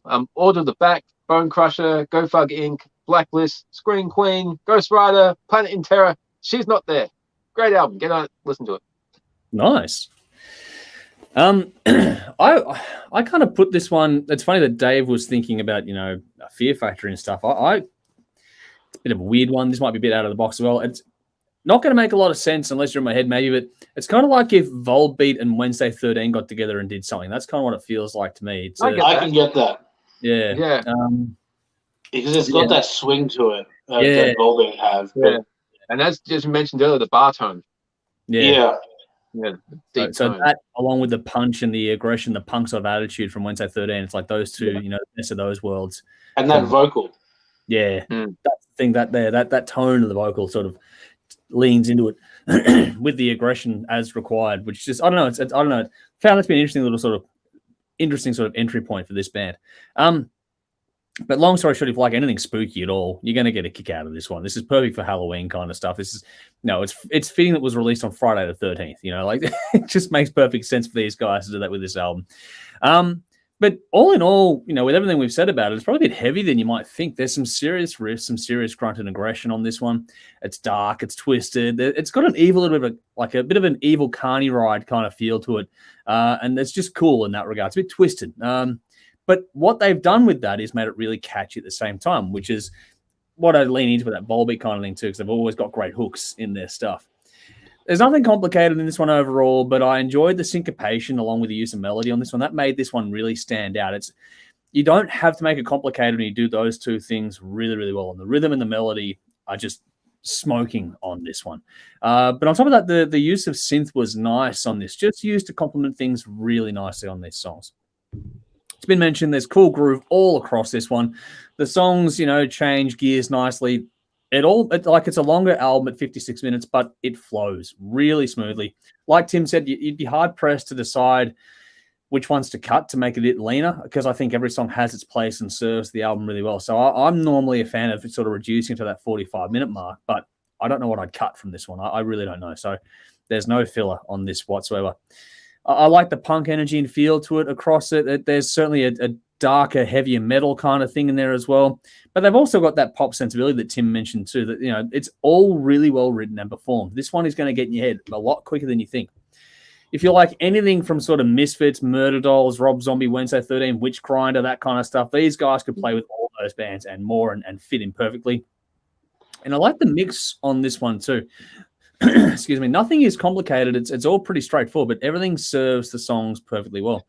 I mentioned the synth earlier on, but that's really well blended in to be not overpowering, and it's a lovely accent on things. And where the vocals sat and moved from song to song was really good on this one too. Again, it accents when things push back a little bit, you get the syncopation and the rhythm pushing through. When things are a bit more when it's changed over to the lead with the vocals, it's all really nicely balanced. It's great push and pull in that little aspect there. Got a few effects here and there, but I don't know. But what I was saying before about the vocal mixing, that just really does move the push and pull aspect of this one along. Great tones across it, though, pretty straightforward. I love the bass tone and the attack in that one in particular. The moments where the bass gets to ring out, the attack in the tone was really nice. They kept the grit. It's a really nice and organic sound as well. There's nothing snapped to the grit in this one. It feels like an actual band playing in a room with all the swing and the groove that you want. Like, they've just kept it real. And if you're into rhythm at all, like when I play guitar, that's the part that I play. Like it's one of those ones where if you're into rhythm, this is going to get your attention pretty quickly. I like the way they added some, little bits that built the intensity and diversity across this one as well. There's a lot more than you expect. This is not it's weird to say it's not complicated, and it isn't. But at the same time, they've done some really cool little bits and pieces here to make it really interesting and engaging all the way through. There's a lot more than you might expect. It's well worth your time to dig into and actually sit down and listen to it properly with the headphones or the room with the speakers. Actually take the time with this one. It's worth it. It will reward you for that. And the way they used instrumental tracks on this one to break things up was nicely done too. The cover at the end, I thought that was actually a nice way to wrap it up. And they've done a great job of keeping it faithful to the original, but definitely adding their own sound to it. So they didn't change the arrangement of the song per se, but they added their sound to the song, which is really well done. They did a great job with it. And shows you how well some songs stack up all those years later, which is really cool in this aspect. This is fun. It's suitably dark. It's perfect for Halloween coming up, and it's Dave's favorite time of the year. It's a well done listen. It's wonderful. So another 8.5 out of 10 from me as well. I picked Order of the Bat, Bone Crusher, and Ghost Rider. So all crossed over it on those ones there, which is pretty bloody cool. So well done. That was a cool little find. I'm looking forward to going digging into their catalog more. I think I'm gonna have to now. I want to see them live. I reckon it'll be a fun live show. Live would be fun. Have you seen them live, Tim? Yeah, a few times. Yeah. What do they like live? Good band. Really good band. Nice. All right. Well, we'll have to go and do I'm that. just going to grab a beer. I'll be back in a minute. That's right. I'll go through the comments now anyway. Cool. Mel says, here we go. Going back to the woke stuff. Cold gin, cold soy latte. As opposed to cold gin. When I said chatty before, Chris chimed in with chatty bang bang. Yes, we have a lot of that. Here we go. He also said Baritone Chunk. What a great album name. That actually would be pretty cool, wouldn't it, Tim? I'd be all over it. That or a band name. That'd be a cool band name too, I reckon. Like a ukulele act or something. You wouldn't know what you're getting. If you saw a band called Baritone Chunk, you would have no idea what you're going to get, would you? No, it could be like a a bassier version of the three tenors. For all you know. Yeah, or a riffier version. Yeah. Yeah, interesting. I don't know. That'd be just seeing that on a post. You go, "What the fuck is that?" That's one of those ones that'd make you sit up and take notice. Yeah, it'd be like Party Cannon. Actually, yeah, that's a good reference. Yeah, and then when Party Cannon come on, it's nothing like the logo, which is actually really cool. I like they've been touring with Gore lately, so that's pretty cool. That's nice. That's a good fit, actually. It'll be a lot of fun, that gig. What do we got? Helen says, Coffin Carousel, whilst there is accomplishment for me, there's not enough point of difference. Perhaps I've not listened to enough tracks, as an early reference would be stunning live. Well, there we go. What do we got? So Darren says, like the mix of punk metal. Cool song. Nice. Good one there. Here we go. Chris says, P.S. What you drinking, Tim? No criticism of your review. I'm not drinking anything. No, not today. No, I'm not drinking as much these days, to be perfectly honest. Okay, cool. That's all right. As long as you're happy with that, then that's all good. Yeah. And Chris says baritone ukulele through a metal zone pedal. Oh my god. So a while back, I was playing drums for like a singer-songwriter. Yeah. And one of the support bands for doing an EP launch, one of the support bands was basically a singer-songwriter, another singer-songwriter playing with an electric ukulele. Wow. Okay. With distortion. And I think she closed by playing Highway to Hell. On a ukulele? On a ukulele with distortion. Wow. It was one of the most incredible things I've ever seen. In a good way, or? Well, I'm talking about it 5-6 years later. Doesn't mean it was a good thing. Well, I thought it was quite clever. Nice. It'd be interesting to pull off. Yeah. These things happen, man.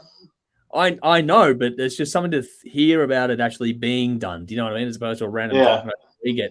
Well, I didn't know electric ukuleles existed, so I had an idea. I think all you got to do is stick a piezo and it'll be electrified. But no. This was like an ES335. Yeah. I know what you're getting at. Down. Yeah. Wow. That's crazy. Yeah. That would be interesting to see that live. That would be really. Oh, it was interesting. Yeah. You would. That'd be. It's one of those things where you attempt to go on a YouTube deep dive, see if you can find any footage.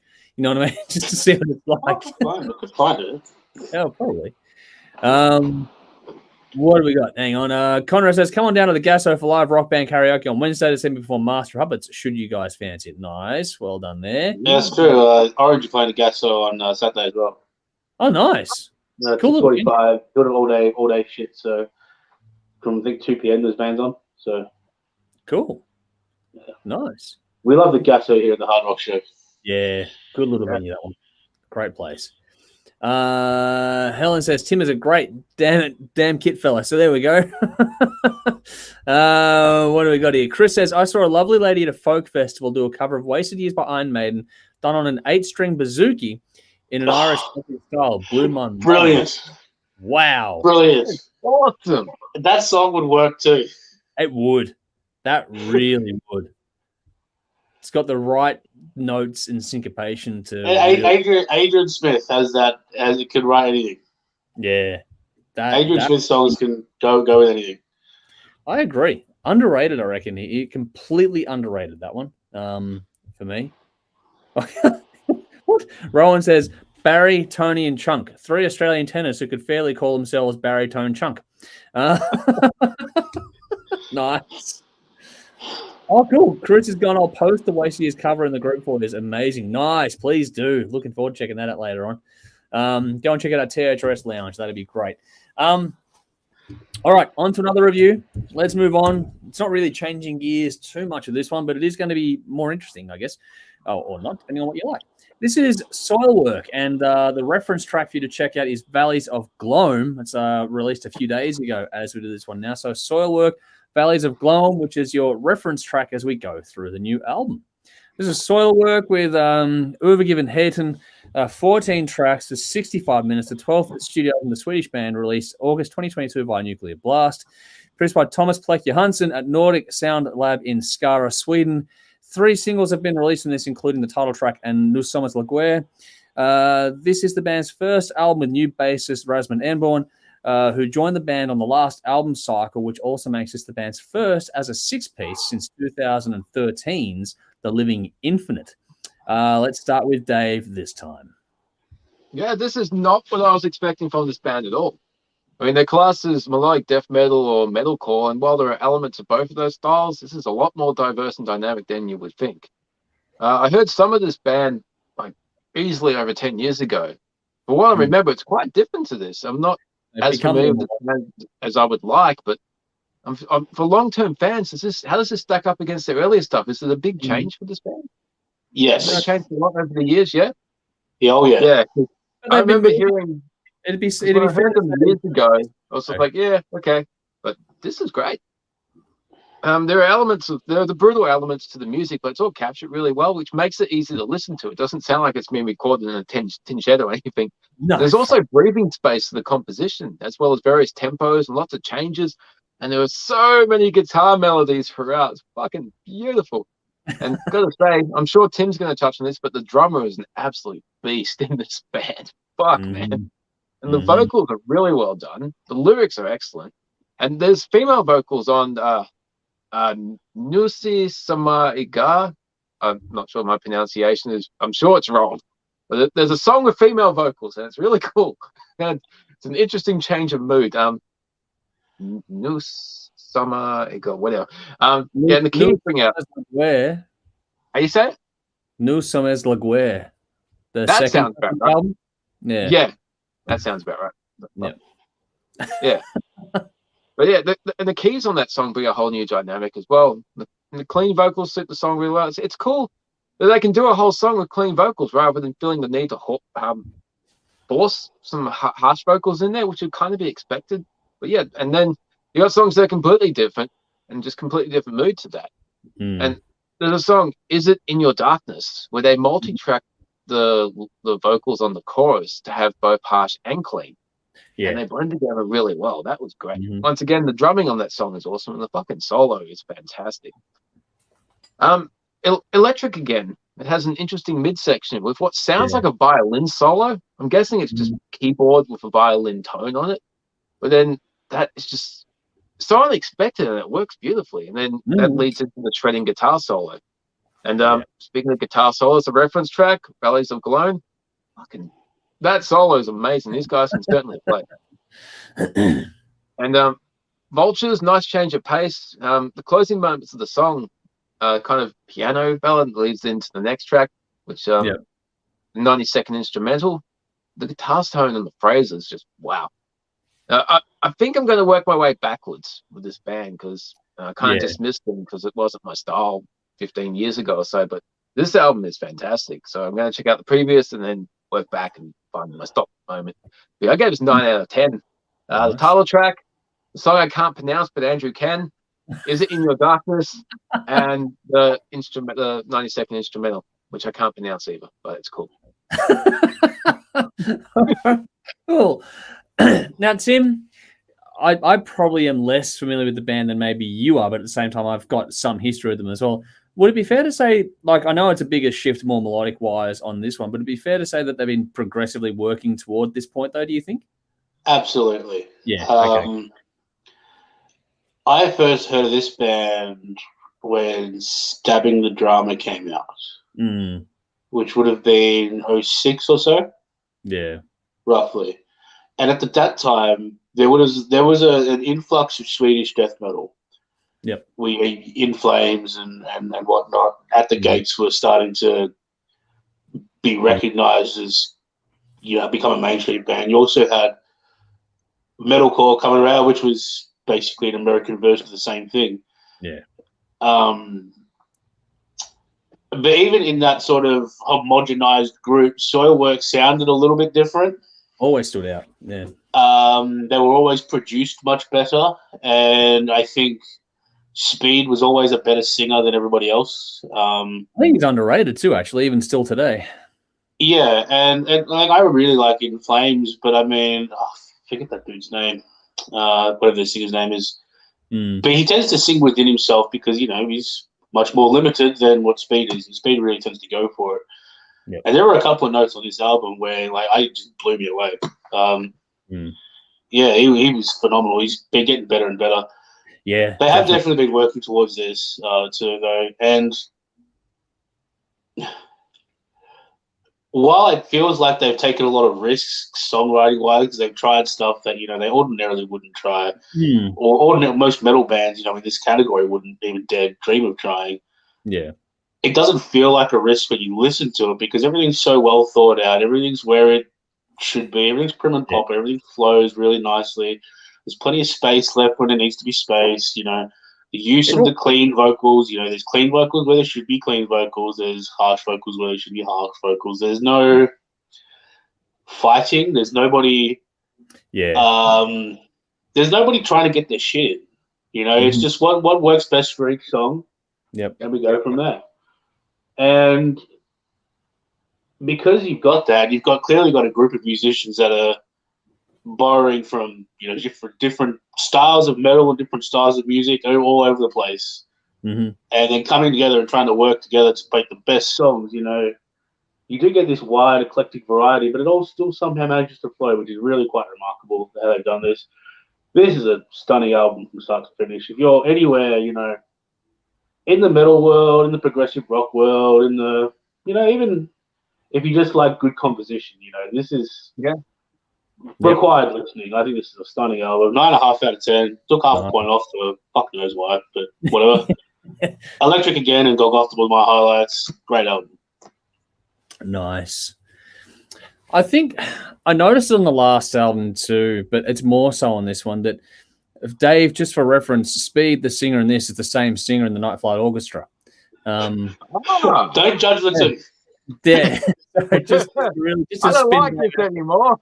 I was waiting to see if that'd be the response I get out of that.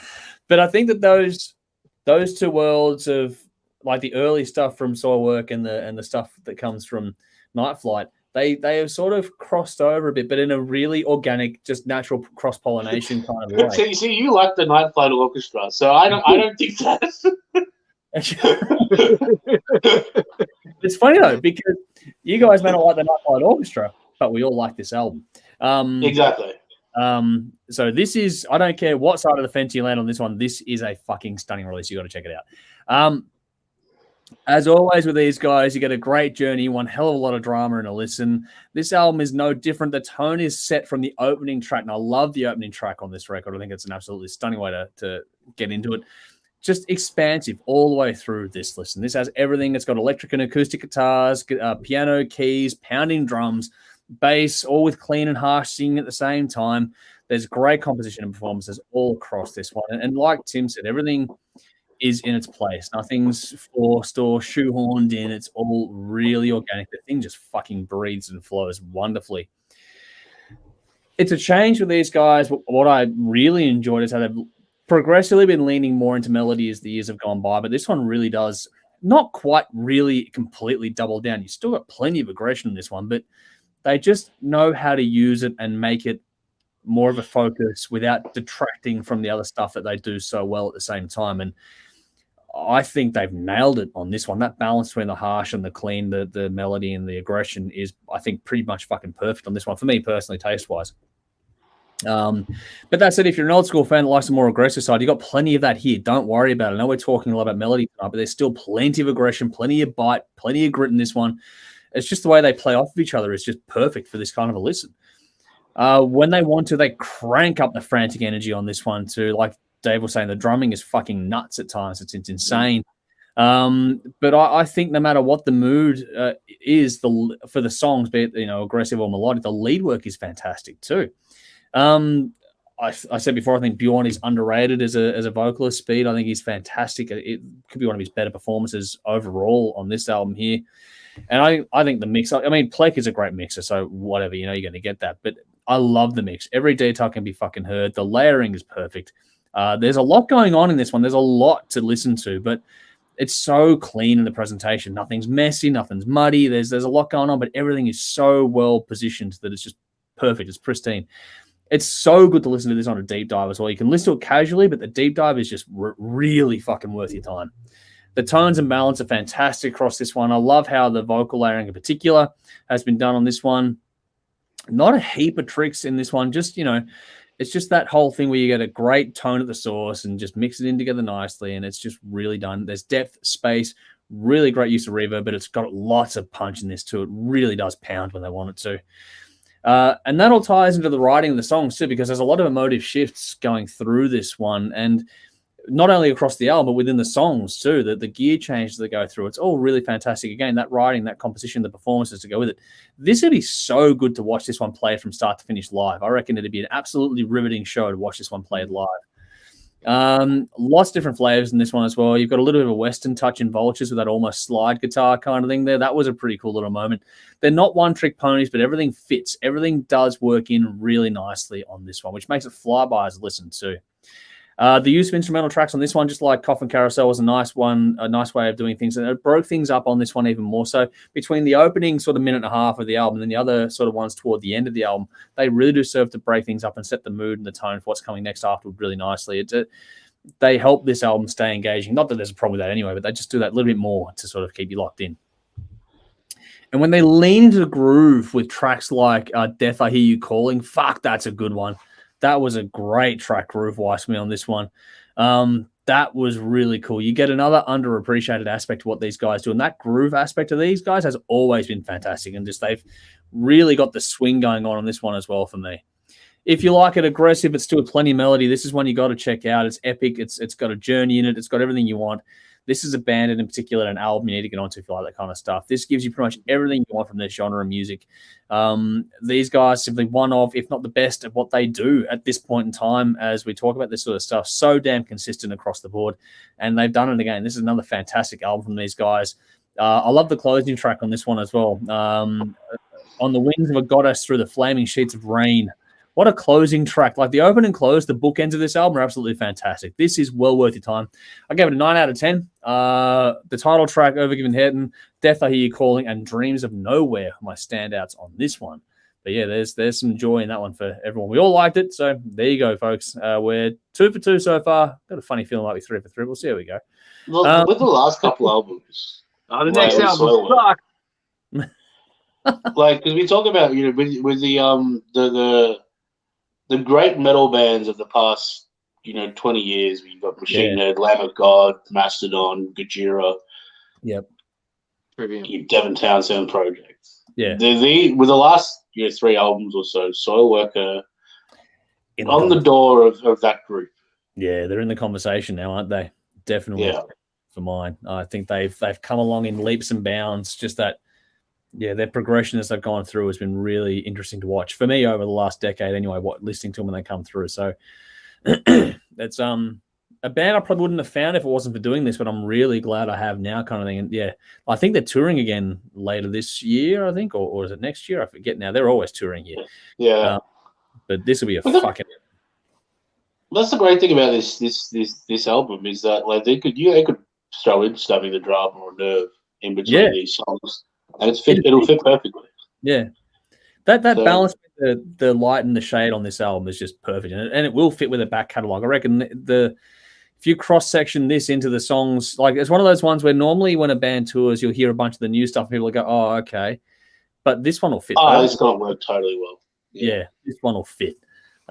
So yeah, I think for fans they'll be happy. But if you're not a fan of the band, like Dave, more or less, like not that you're not a fan, but this is more of a gateway album too for people that aren't as familiar. This is a great gateway into this band. So yeah, check out more if you like this one. Chris says, I don't know about Soilwork. Just listen to Valleys of Gloam, and it kind of left me unsure what dimension I was in. Stabbing the Drama has always been my peak for this kind of band's music, the pinnacle of these bands, At the Gates, In Flames, etc. Stabbing was the greatest of all time. This sounds like Stabbing meets All the Right Reasons from Nickelback. Don't know if I go quite that far, but I understand. That's a big call. Jeff is here. Hey, good to see you, buddy. He's on highlight 1,000 apologies. I was out tonight, couldn't make the show earlier. Hope you're all well. We're doing good, mate. Hope you are too. We'll get you back on the show soon. It was great to have you. It was last week, wasn't it, Dave? Yeah, that was fun. Yeah, that was good fun last week. We'll do it all again soon with him and Conrad too. We'll get Conrad back again. Darren says, love Soilwork, great album. These guys don't have a bad album. That's pretty true from my point of view as well. They're different albums, but they're all good. Chris says, see, I love 80s pop rock and think Night Flight Orchestra is cool as fuck. Yet hearing that influence in melodic death metal sounds kind of like Never Going to Give You Up mixing with Jolene.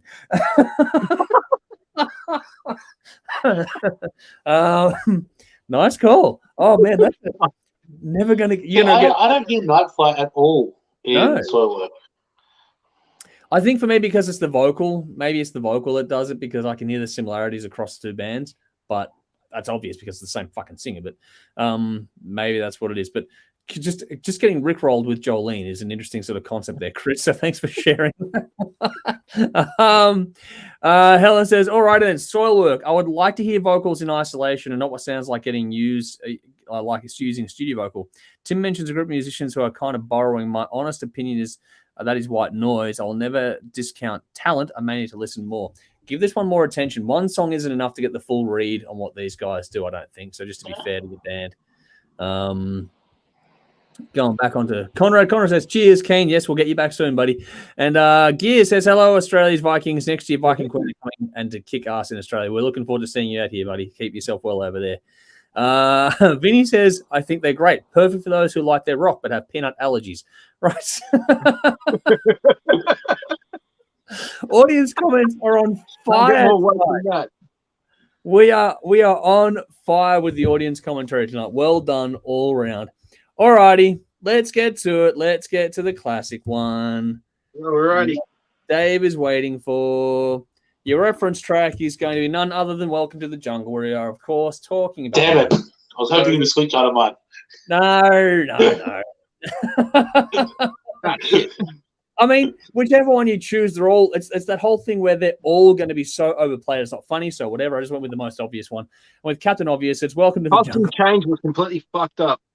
Oh, well done, Dave. You can supposed to take the one t-shirt off, and they both went. So there we go. That's better. Why didn't you change when you went and grabbed a beer? Yeah. What? You should have changed when you went and got a beer. It was supposed to be a surprise. It was all planned, and I fucked it up. Hey, well, yeah, Dave, I'll change too. Then. At least it's on film.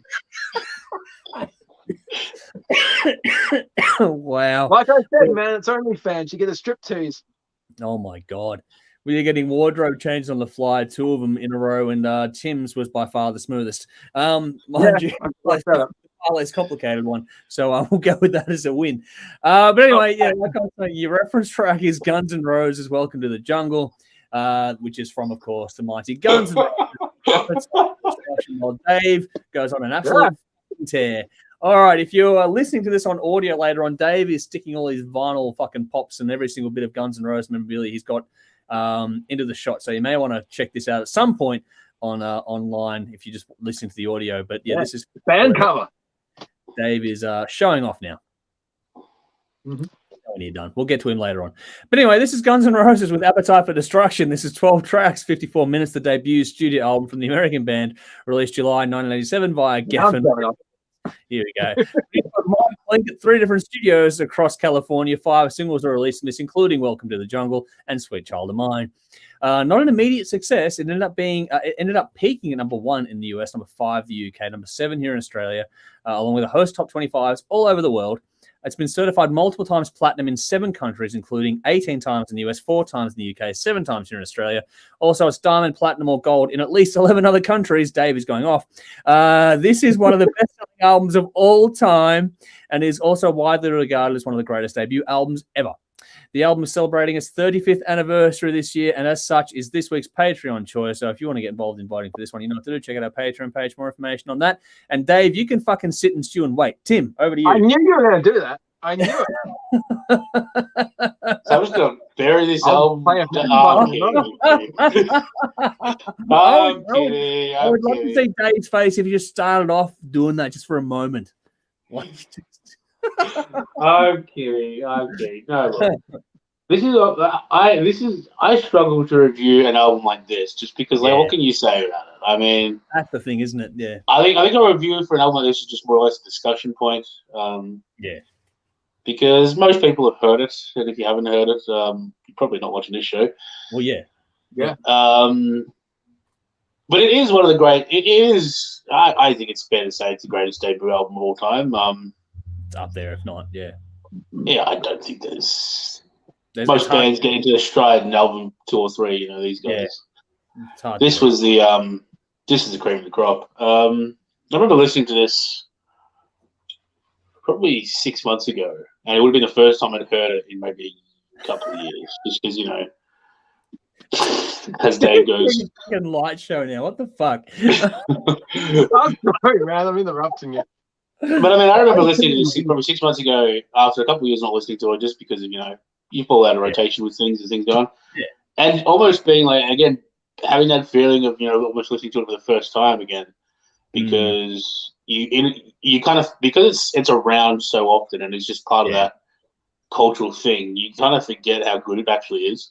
Yeah. And it is one of those albums where you listen to it and it's just hit after hit after hit after hit after hit after hit. And it's no surprise to anyone that they got as big as they did on the back of this album. And it's all thoroughly deserved because it's a stunning album from start to finish. It's how it sounds, how it performed, the songs, everything. You know, you can't fault it. What happened with the band post this point? Yeah, is where the fun begins. But at this point, you know, I think it's, you know, it's just a great rock and roll band playing great music. So yeah, I think 35 years is a hell of a legacy, and we're still talking about it much later. So yeah, it's a great thing. And I mean, you know, how many people, you know, picked up instruments and all that as a result of this album. So, you know, it's a legacy that we all wish we had. If I had to pick a highlight, it would probably be Night Train. Okay. But yeah, it's 10. Yeah. Of course it is. All right, Dave, go nuts. Okay. Now, I can honestly say this album changed my life. I was 8 years old. It's my introduction to hard rock, heavy metal, and it formed the basis of everything I love and enjoy and look for in music. I mean, it was 1988, you know, towards the end of 1988, just before I turned 9 the following year. And, you know, MTV's around. I discovered music videos. I discovered, you know, rock journalism, posters, articles. It changed everything. I wouldn't be here doing what I do now if it wasn't for this album. And much like Kiss, which has been a running theme, this has been the soundtrack to my life. And there's been so many things throughout my teens and 20s and 30s. It's never lost its impact. It's always been that band and that album I can go back to. And, you know, there's lots of other bands that will do that. But for some reason, Guns N' Roses just became that band. There was 5 or 6 bands at the time. It was just this band. I don't know, something really special that just connected with me. You know, when it was written, it wasn't written to be the biggest selling debut of all time. It wasn't the intention of changing music or changing the way bands looked. This is just 5 guys who love music, really had literally nothing else going for them. If this album wasn't a success, you would never have heard of these guys. The label nearly stopped pushing it. Exactly. It took over a year for the chart. It debuted 98 on Billboard and nearly got buried. But David Geffen called in a favor and got Welcome to the Jungle played on MTV at like 2, 3 o'clock in the morning. And slowly went from there. But these guys were hungry. And, you know, right 5 guys, because we all know the story that they were hopping from band to band. It was the right combination at the right time. The fucking planets all lined up. And their personalities were so different. Their influences were so different. On paper, this should not have worked. But they made it work. And they changed the fucking world. And because of their differences, they're the sum of the parts that went into this. And because of my obsession with this band, and because I studied so much about who influenced these guys, I discovered so many other bands because of this. You know, set me on my music path. You know, the Stones, Zeppelin, Hendrix, Aerosmith, Kiss, Bowie, Sex Pistols, Harmony Rocks, Metallica, Thin Lizzy. Now, it's all here in this band, in this album. They just put their own spin on it. And musically, it's very much rooted in the blues. And I love that old school songwriting that, you know, the guitars don't mirror, you know, exactly what each other is doing. You got a chord progression. One will play open chords, one will play power chords, one will play different phrases. You know, it just gives this massive sound that all comes together. There's a few overdubs throughout this, and it just gives this remarkable full rock sound. But when you hear these songs played live, and they don't have all those little extra things, you don't ever once say it's missing something. Yeah. So the basis of the song is there. Production on this album just gives it a little bit extra. Slash's guitar solos were my introduction to guitar solos. And back when I was a kid, I didn't even know they were called solos. It was just that moment in the song where Slash made his guitar talk. It was so melodic, and there were vocal melodies in there. But it wasn't just that. It referenced the song, it referenced the chorus, and it took the listener from one part to the other part. And there was just something about that guitar sound. And I always had that image in my head when I was a kid, like the guitarist at the front of the stage, with the spotlight on him, just noodling. And I always thought that was cool. I don't think people, I don't know, some people probably might, but I think a lot of kids these days just don't get that feeling of how cool the fucking guitar is and how much you can get out of that instrument. I think it's coming back. I really hope so, because it's such a versatile instrument. If you know how to play it properly, you can get so much out of it. Let's see what Stranger Things does. It's definitely making a comeback. Yeah. I reckon. Drink break. So I seriously cut this review in half. This was twice as long, but I'm getting there. Yeah. And when Slash recorded this, he wasn't a guitar hero. He wasn't famous. He was fucking junky, to be honest. But, you know, he was a very, very talented young musician. And he was a student of Sex Pistols and Jimi Hendrix and Aerosmith. There's a very eclectic taste right there. Just he's one influences, not the other guys as well. Yeah. And he just brought all that, put it together, created something fresh and new, and he made it look effortless. There's a looseness to all he's playing, but everything is fucking tight as well. It's both loose and tight, which is the most bizarre thing, and I'm sure we're all looking for something like that, but it just eludes us. But there's some very heavy riffing as well. I mean, some of the parts on Out to Get Me, it's that 16-note chug that Metallica made famous. And it's like the complete opposite of that is the bluesy swing in Mr. Brownstone. And of course, the wide wrench solos and those beautiful clean tone melodies he does in Rocket Queen, shifting away from Slash for a while. We'll talk about Psycho. And he cops a lot of shit, but seriously, what front man doesn't have a psychosis going on? All the best ones did. Now, but throughout this, I knew for a very long time, Axl insisted on recording all the vocal lines one line at a time, which drove a lot of people fucking nuts. And I think, yeah, Axl. I recently learned a couple of weeks ago, James Hetfield did exactly the same thing for the first Metallica albums, because they doubled the vocals in all those Metallica albums. And in order to do that properly, he had to do one line and go back and double it. And he couldn't get too varied. And it wasn't until Bob Rock got him a good vocal sound he could do it when he could experiment on the Black Album. Heard that on a podcast recently when they're talking about the Black Album. But I'm getting off track. But yeah, it's an interesting approach, because you listen to Sebastian Bach on Slave to the Grind and he just fucking belted it out. So there's two different ways to do it. Depends. But regardless of how he did it in the studio for the album, fucking nails it live.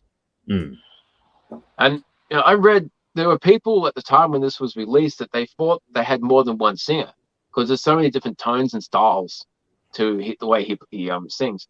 He once again took all his influences and created his own spin on it. But he had such a powerful, angry voice, but then he could also be tender and just sell a ballad. And interesting how they structured the album. You got the G side with like the original cassettes would have side G and side R, Guns N' Roses. Yeah. So side G was all the hard living, drug, paranoia songs, and side R was all the love, sex, and relationships. Yeah. But let's face it, if this album was released today, your average millennial would be running for their fucking safe spaces to eat Tide Pods. Because the fucking brutal honesty in these lyrics, that's what made these songs real, and that's why people love this band. People could either relate or sympathize or wish to emulate. And that horrified the fuck out of parents and teachers. I can remember we were getting so much shit if we wore a Guns N' Roses t-shirt to school, like in grade 6. And that happened. People were like, you can't listen to this band, they're going to corrupt you. Yeah, well, fuck you. I like being corrupted. I'm 42 years old and I love my own. But yeah, this was very, very much an album of the time.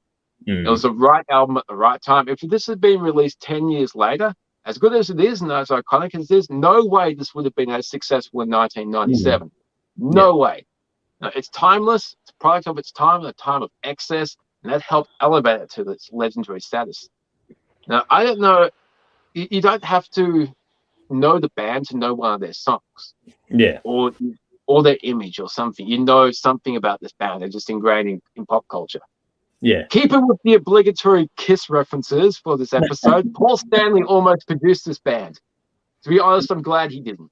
Because, yeah, it just wouldn't have fit. And they shopped around for a lot of producers to get the right things. And a little bit of little interesting, I don't know if people know, but this was back in the day when they used to actually cut tapes when they were recording. That home bit in Paradise City, that was a fuck up. They cut the tape in the wrong place. It was never supposed to repeat. They fucked it up and they thought that's fantastic, and it's been performed that way ever since. You know, I can remember when it first came out. I was a kid, very young kid, and it might have just been because I was a kid, but I'm sure other people were like at the time. But a lot of people hated this band, like, they're shit, they're fucking devil worshippers, they're drug dealers or whatever, they're misogynistic. You still cop that shit today. But then a couple of years later, people's fucking parents were listening to Guns N' Roses. They won the world over. They started as a band that everybody hated, and through hard work, they did it. You know, that's a success story for a band that came from nothing. They achieved the fucking world. But I just give that congratulations. Almost done. But you know, being the most successful debut album of all time certainly has its drawbacks. When you set the bar so high with your first release, if you think of Back in Black, AC/DC had a whole bunch of albums before that. When you get that big, that quick with your debut album, that's all people are going to accept from you. Yeah. Seriously, you're only going to be able to go down from there. Nobody's going to top something like that, even though they continue to have fantastic music. You know? If somebody said to me, I know nothing about this band, what are they all about? I would say listen to Use Your Illusion 1. That covers everything this band is capable of. Appetite for Destruction is a fantastic album. Little bit one-dimensional when you think about everything the band can do. So they were capable of so much more. It's just kind of sad they got so big so quick that nobody is... Well, some people will only accept this one album. But I love everything Guns N' Roses do. I know I'm fucking biased as shit, but they're just special. Obviously, 10 out of 10. Every song's a fucking standout. Depends on my mood. There's been different favorites throughout my life. Yeah, this is just a fantastic, fantastic album. And I'm going to shut up because I've probably spoken too much. I'm just watching Nala try and navigate her way around this room at the moment with her creaky old legs. So it's just interesting to say the least right now. Look, I fuck. How do you top that? You don't. It's like what Tim said when he started off. When it's hard to review an album that's as iconic as this because it is just a conversation point. Everyone's just going to go, "This is a great album," full stop. And if you don't agree, I think you're fucking wrong. I think that the unsung person in this band, especially on this album, but in this band, is Izzy Stradlin. I think that as the main songwriter, he deserves a lot more credit than he tends to get. I get why. He wasn't the flashy one. He was pretty much, quiet even on the stage. But for me, without him, this band would be nothing like what it ended up becoming. This is, if not the greatest, and one of the greatest debut albums of all time. It has one of the greatest opening tracks of all time as well. That opening moment, that guitar lick just to open up the album is perfect. What a way to kick off your fucking career with that. I mean, that's bonkers just to do that. The closing moment for Rocket Queen are beautiful as well. It's just a great juxtaposition. Yeah, I think it's what I like about Rocket Queen is the groove and funk element of it too. It's one of those songs you can kind of dance to, which is when you hear the opening lick and then you get a song you can dance to, it's like, okay, there's a lot more. I know what you said about the sort of slightly one-dimensional on this one, but there's a lot more there than you think to when you start to actually pay attention to the writing and the craft of it overall. this, like Tim said, this song just has hit after fucking hit after hit. I mean, everyone knows the songs on here. It's just insane how well known this is. And if you don't know this album, then I don't know why you're watching us, because go listen to the album.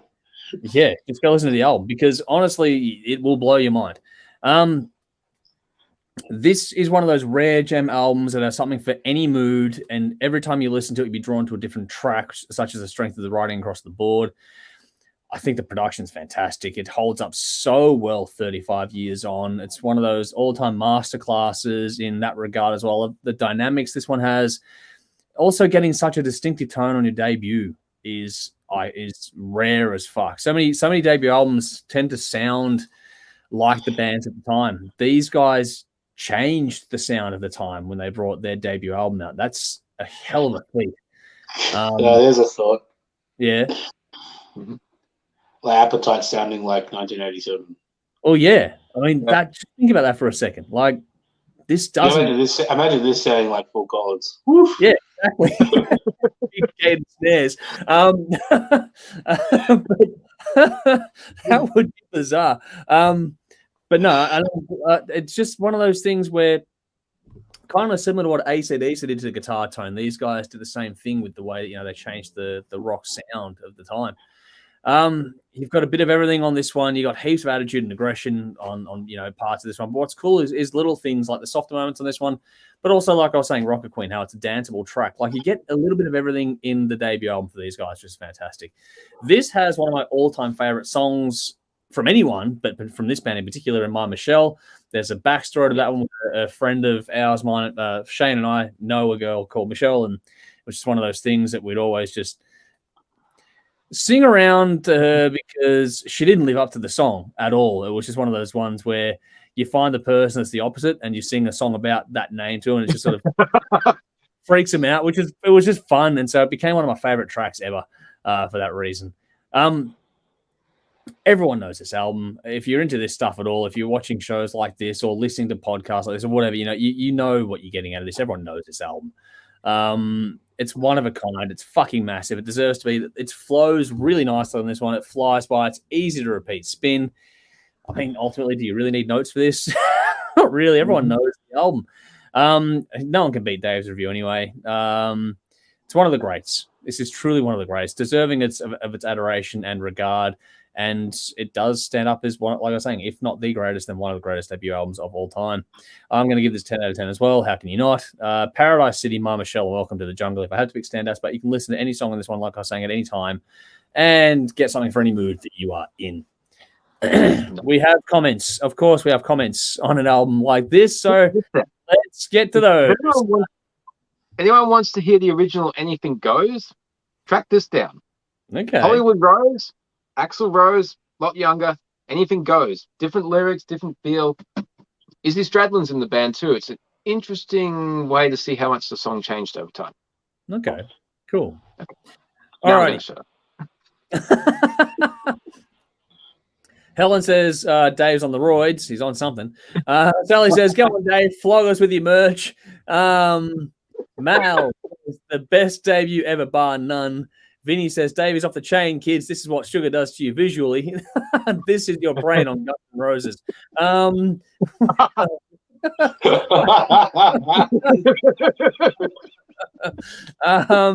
Chris says, "There is no argument to be made. Appetite for Destruction is the single greatest, most influential debut album by any band ever made in any universe. Sadly, it's one track from being a perfect album. I Think About You is a filler track in an otherwise perfect album. They could have chosen Back Off Bitch over it." Okay, yeah. I reckon You Could Be Mine should have been on there. Ooh, that would be that'd make it. Jesus. I put down, if I had to cut a track from this, what were my ones? I had You're Crazy or Think About You would be the ones that I would probably, if I had to cut a track, I would cut one of those two from it. It's interesting the amount of tracks that were actually around that ended up on Use Your Illusions. There was so many. This could have been a double album with the amount of material they had at the time. Probably better to put a double album of this as opposed to Illusion 1 and 2, maybe. It is better to never do a double album. No, fair enough. That's true, actually. I'll pay that one. Rowan says, yes, 10 out of 10. Got this the same day I got Leopard's Hysteria and listened to these two albums back to back on repeat for the next year. Good choices. Chris says, Dave, fuck the roses, go pyro.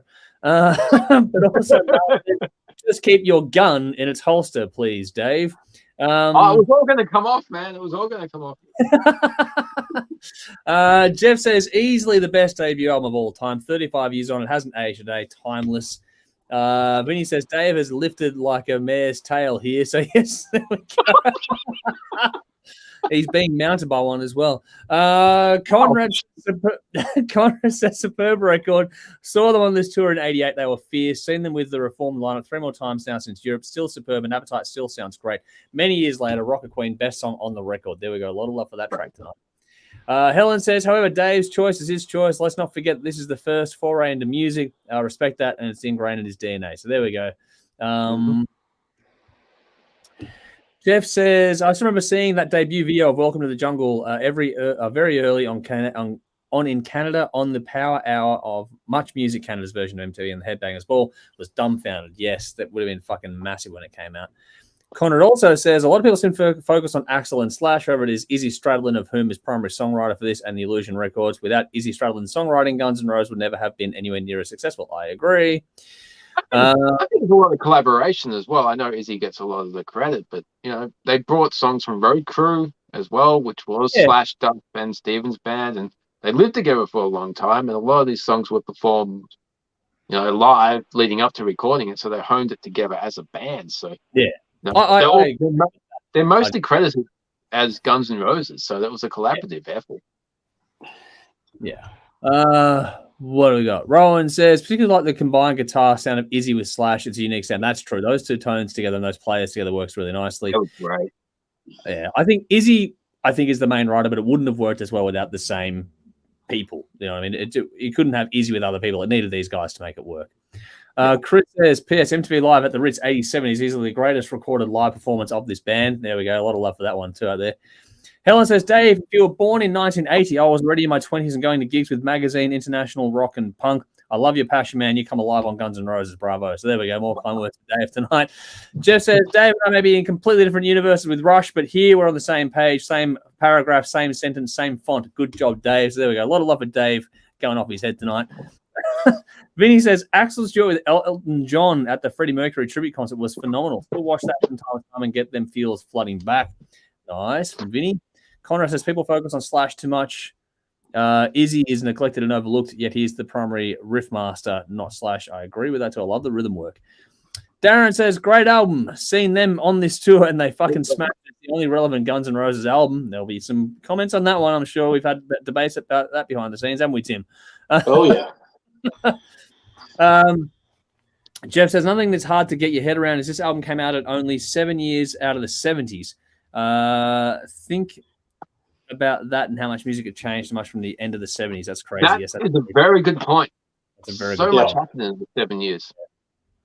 Helen says, I was a 100-meter sprint champion, so Welcome to the Jungle track is a must. Very good. Very good. Chris says, was You Can Be Mine in its complete stage back in 87? Dave, you might know better than I do. Right. I'm not 100% sure. They never did perform it. They performed Perfect Crime once with Steven Adler. Okay. I think You Can Be Mine was in a very early demo stage because it was considered for this album. I don't know if it was finished, but there's the line, bitch slap rapping, cocaine tongue, you get nothing done on the inner sleeve of this album.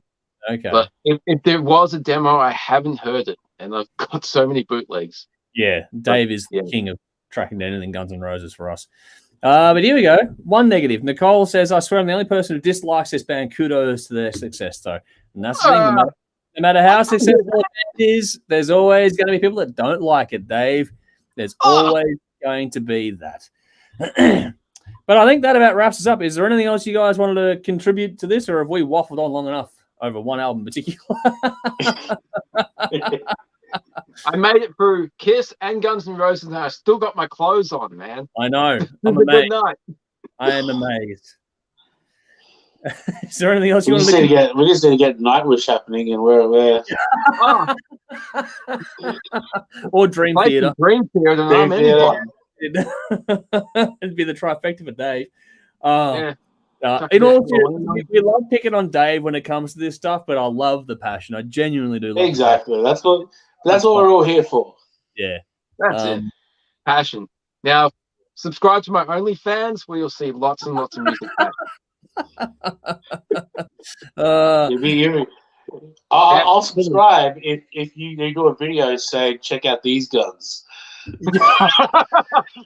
That'll be his username. That'll be his fucking username now. Oh, wow. Dave's going to set up a PayPal account saying, check out these guns, and he's going to We haven't set it up, so don't go looking for that yet. We'll let you know if they actually do it. So just so you know. Oh, wow. Fuck. It's all hypothetical at this point in time, but who knows what happens by tomorrow.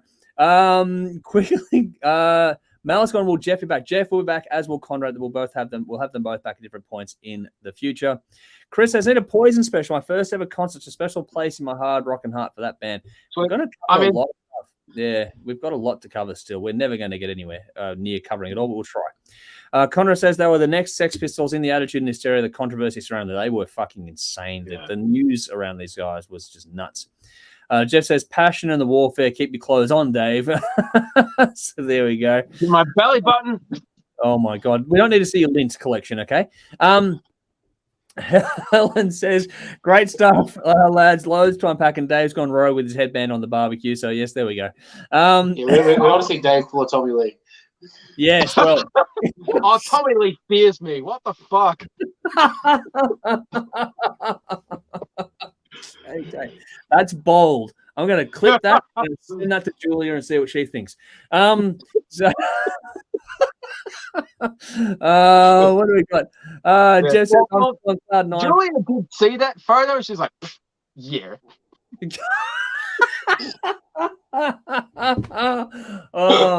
I wonder if she was saying that to be nice to you, Dave. Nah. She's a very honest person. I know. I'm stirring. Jeff says, I'm still on cloud 9 from last week. Can't wait to be back. We'll get them all back. Don't worry. Yeah.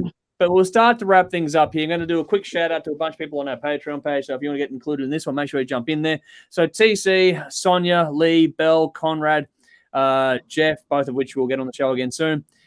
Jason, Brendan, 16x9, Marty, Sam, Trash, Carolyn, Gwyneth, Andrew, Daniel, Man Family, Adam, Darren, and also Vinny. Vinny jumped into it. He upgraded his tier on Patreon. So thank you very much for doing that. Big shout out to you for jumping in and pitching in a little bit more. So thank you very much. It's greatly appreciated. Do love the support. If you want to help us out, our Patreon details are in the description box, as are our sponsors. So check them out and give them a follow or a like too. A big thank you to Scooty and Screen Printing, Alt Cult, and Rockstar Finance. Like I was saying, their details, just like ours and everyone else's, are in the description box. So find them, find us, do all the usual things, and make sure you hit the like and subscribe and give us your thoughts, your comments. If you're tuning in now or later on, it doesn't matter when you do. We do appreciate your time with us, and hopefully you enjoyed the show. What else have we got here? So on Saturday night on Channel 31 in Melbourne, and which we'll be following on Channel 44 in Adelaide over the next 2 weeks, is our progressive rock and metal 2-hour presentation coming up. So that's a doozy that Dave and I put together a few weeks ago.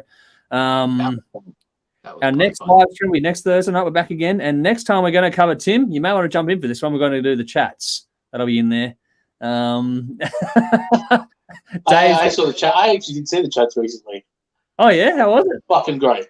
Yeah, I bet it was. It'd be a lot of fun. Well, it was interesting because I were opening for the Strokes. Okay. So you had a very interesting crowd going, oh, yeah, I've heard that name. And then watching them going, what the fuck is this? Yeah.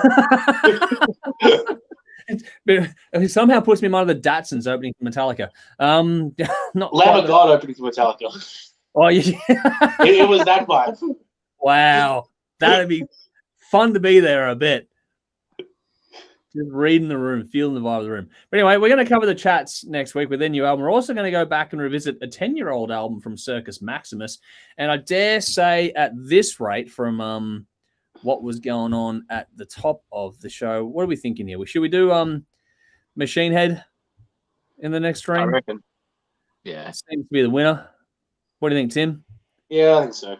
Yeah, I think out of the bunch that are coming out tomorrow, it's probably the most likely candidate. So I'll probably do Machine Head next week as well. So that's what's coming up next time around. Along with the usual stuff, we'll play a game and do a topic and all that kind of stuff. And I don't know if we'll wax as lyrical as we have this time around, but there's always something to do. So we'll have plenty to talk about as always. Just quickly scrolling through things here. What else is there? If you want to get in contact with us, the best way to do so is via email.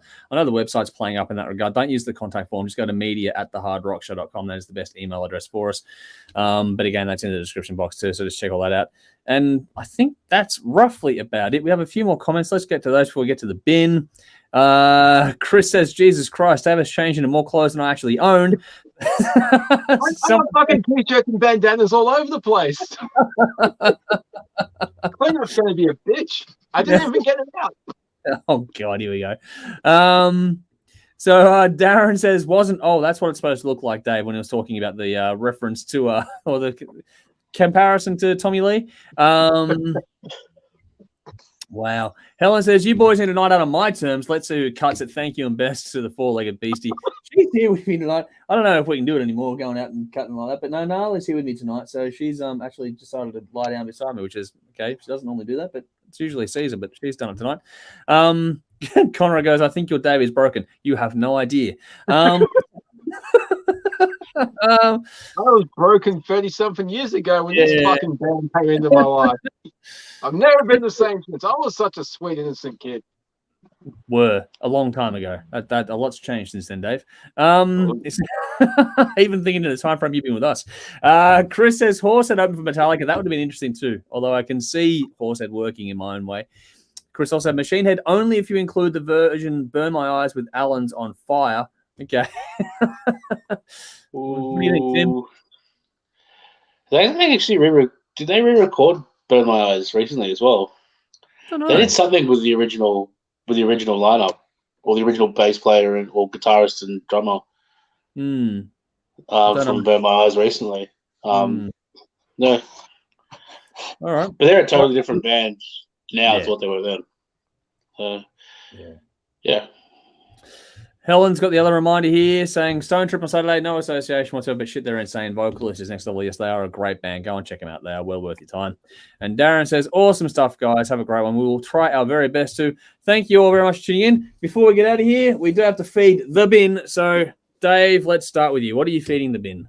Yeah, I got a few actually. One, myself, I don't have a single Kiss pop vinyl. What the fuck? I call myself a fan? Jesus Christ, get in the bin, motherfucker. Okay. Number 2, age catching up with bands. It's a shit decade that we're living in. They're dropping. I don't want to dwell on it too much, but it breaks my heart. It makes me sad. Yeah. Okay. As a parent, rain at 3:30. It was a nice day. You can guarantee it's going to rain at 3:30 when you're picking the kids up. And it fucking hailed the other day when we were walking home. Nice day all day, and the rain, bang, through on 3:30. You can tell God doesn't have any fucking kids.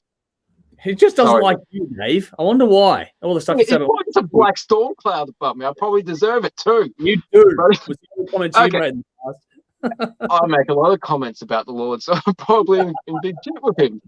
Okay, and a little serious one. Going into Rod Laver Arena for the Kiss concert, my friend's missus had to throw away 2 cans. They weren't alcoholic of any nature. One was a lemonade, one was a solo. Just brought them. They check your bag and they don't let you. She had one in her hand and one in her bag. Had to throw them out because you can't bring outside cans in, apparently. They're selling fucking cans of beer inside that you can bring. They don't pour them into a cup or anything. You can actually take the can inside when the concert's on. It's not like a liquor licensing thing. This is soft drink. I don't understand it. At the very least, you could have a cup that you could pour it into. But you know, that's such. I don't get it. It's stupid. So... But yeah, there's my little rant. Okay. Fuck, there was like 4 different types of things right there. I was a parent, I was a friend, I was throwing myself in the... Yeah. What goes on in here, man? I don't know. I've been trying to work it out for years. Back to the water. Bad as each other anyway. What about you, Tim? What are you feeding the bin this week? First time. There's a few things. Do you remember, I remember like years ago, you put the South Kippy Highway in the bin. Yeah. For the roadworks. Yep. So the other day, I'm driving home and I'm thinking, you know what? It's time for GYG. So I swing onto South Kippy Highway and head straight to Granby. Yep. There's still fucking roadworks. I know. It hasn't been finished yet. It's fucking nuts. What the fuck are they doing? I don't know. How did they go through lockdown? Not finish fucking roadworks. I don't They've know, been man. doing this for. Oh my god, Western Port Highway didn't take this long. Well, I've been living over this side for a few years now, so it's Yeah, it's still going. You're going for, yeah. Jesus Christ. But bonus points, bullshit bonus points during pub trivia. Okay. And I mean, like, for useless details, like getting the spelling right, or doing a little dance, or being incompetent and not knowing the answers, but then getting a pity bonus point. Fuck off. Mm-hmm. Pity bonus. I'm doing this Simpsons trivia to win it, all right? A shot too. Yeah, I don't want no bullshit bonus points for, you know, doing a, well, what have you got in your pocket bonus round? Yeah. Do you really want to know? No, if we're gonna win this Simpsons trivia night, you better know what the fucking comic book store's real name is. Yeah. Yep. I agree. What is his real name? The name of the store is the Android's Dungeon Comic Books and Baseball Card Shop. Yep. Okay. There you go. Cool. I just learned something. We're educational as well. That's it, man. We take Simpsons trivia very seriously here. I know you do. All right. Was there anything else you wanted to put in there, Tim, while you're at it? No, that's it. That's all good. That's the event. All right. Now, my one's a bit of a quirky one. I mean, first things first, aging dogs and the shit that goes on with them. I love them to bits, and I wouldn't have it any other way. But just that phase just sucks sometimes. And we got some good news so far, and hopefully it keeps going that way. But yeah, just it's a shitty thing to do. But the other one for me is, I get it. A lot of people don't like Five-Finger Death Punch, and that's okay. Like, you don't have to like it. What I find irritating is how much people who don't think they're metal elitists behave like metal elitists and pile onto the fan base of a band that they don't like. It's like the hypocrisy is astounding. You don't have to like it. That's okay. You can pile onto the band for all I care. But piling onto the band's fan base and stereotyping them and carrying on like that is just fucking brain dead. You're going on about how everyone else that fucking, listens to Five-Finger must be a neckbeard when you're carrying on like a fucking neckbeard. It's like, just fuck off with it. It just, there's no need for it. There's no need to gatekeep this shit. Let people like what they like. It's okay. The funniest thing is that I like Five-Finger Death Punch. I know that not everyone does, and that's okay.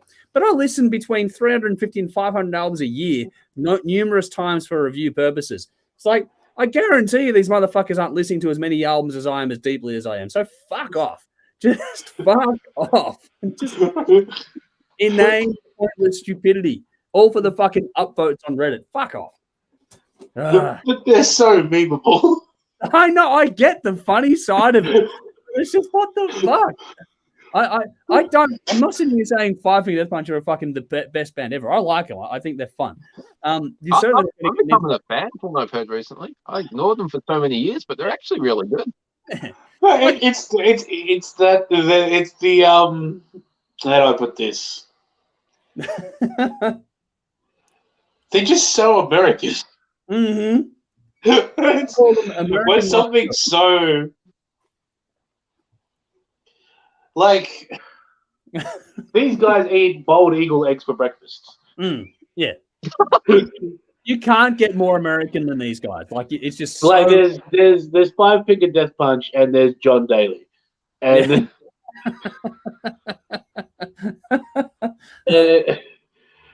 like I like Five-Finger Death Punch, but I also like making fun of them.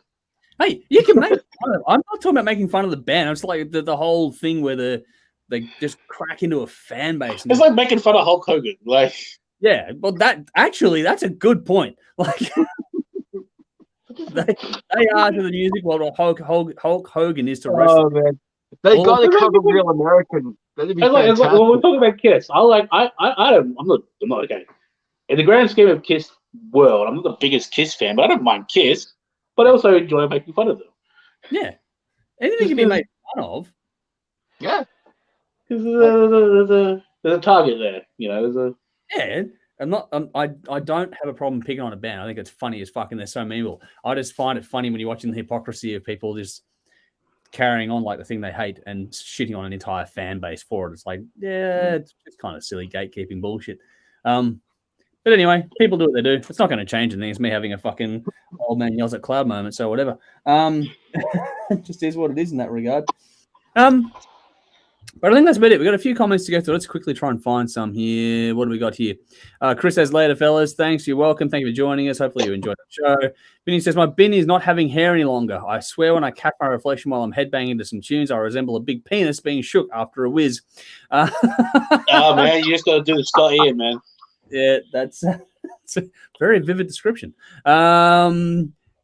Chris says, God did have this dude named Jesus, according to that fiction book thing people go over. Darren says he's watching. Jesus plays for Arsenal now. Oh, well, that's it. He was also a character in The Walking Dead.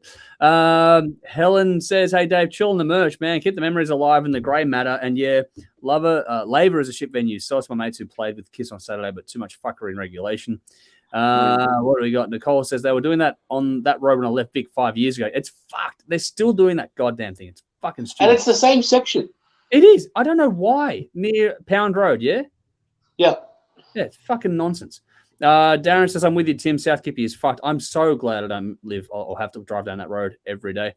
Manfo's family say, thanks, fellas. See ya. Thank you for joining us tonight. Sally says, I'm in the same phase with my doggo. She's 16 now. It sucks so hard for the winter. Yes, it is a bit more problematic in winter. Helen says, hey, Tim, whilst they all know they're revered, they have a bloody fine sense of humor. And that's true as well. And, here we go. Here's one. Benjamin, cheers from New Zealand, guys. Good to see you again, buddy. Hope you're keeping well over there. Jeff says, my bin is death metal bands using the same fucking font style for their names. Yeah. Like on Tim's shirt. That's it right there. And on that, hey, you're not death metal if you can read the writing. Well, that's it. Yeah, that's with the exception of Party Cat. Yes, Party Cannon are the only one that can break that rule and get away with it.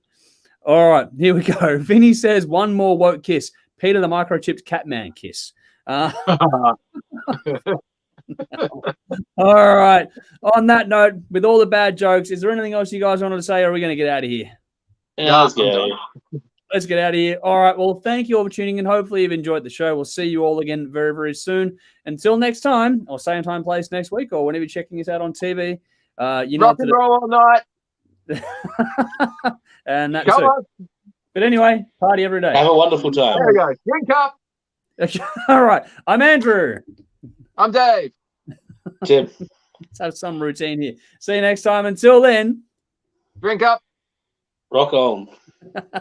Cheers.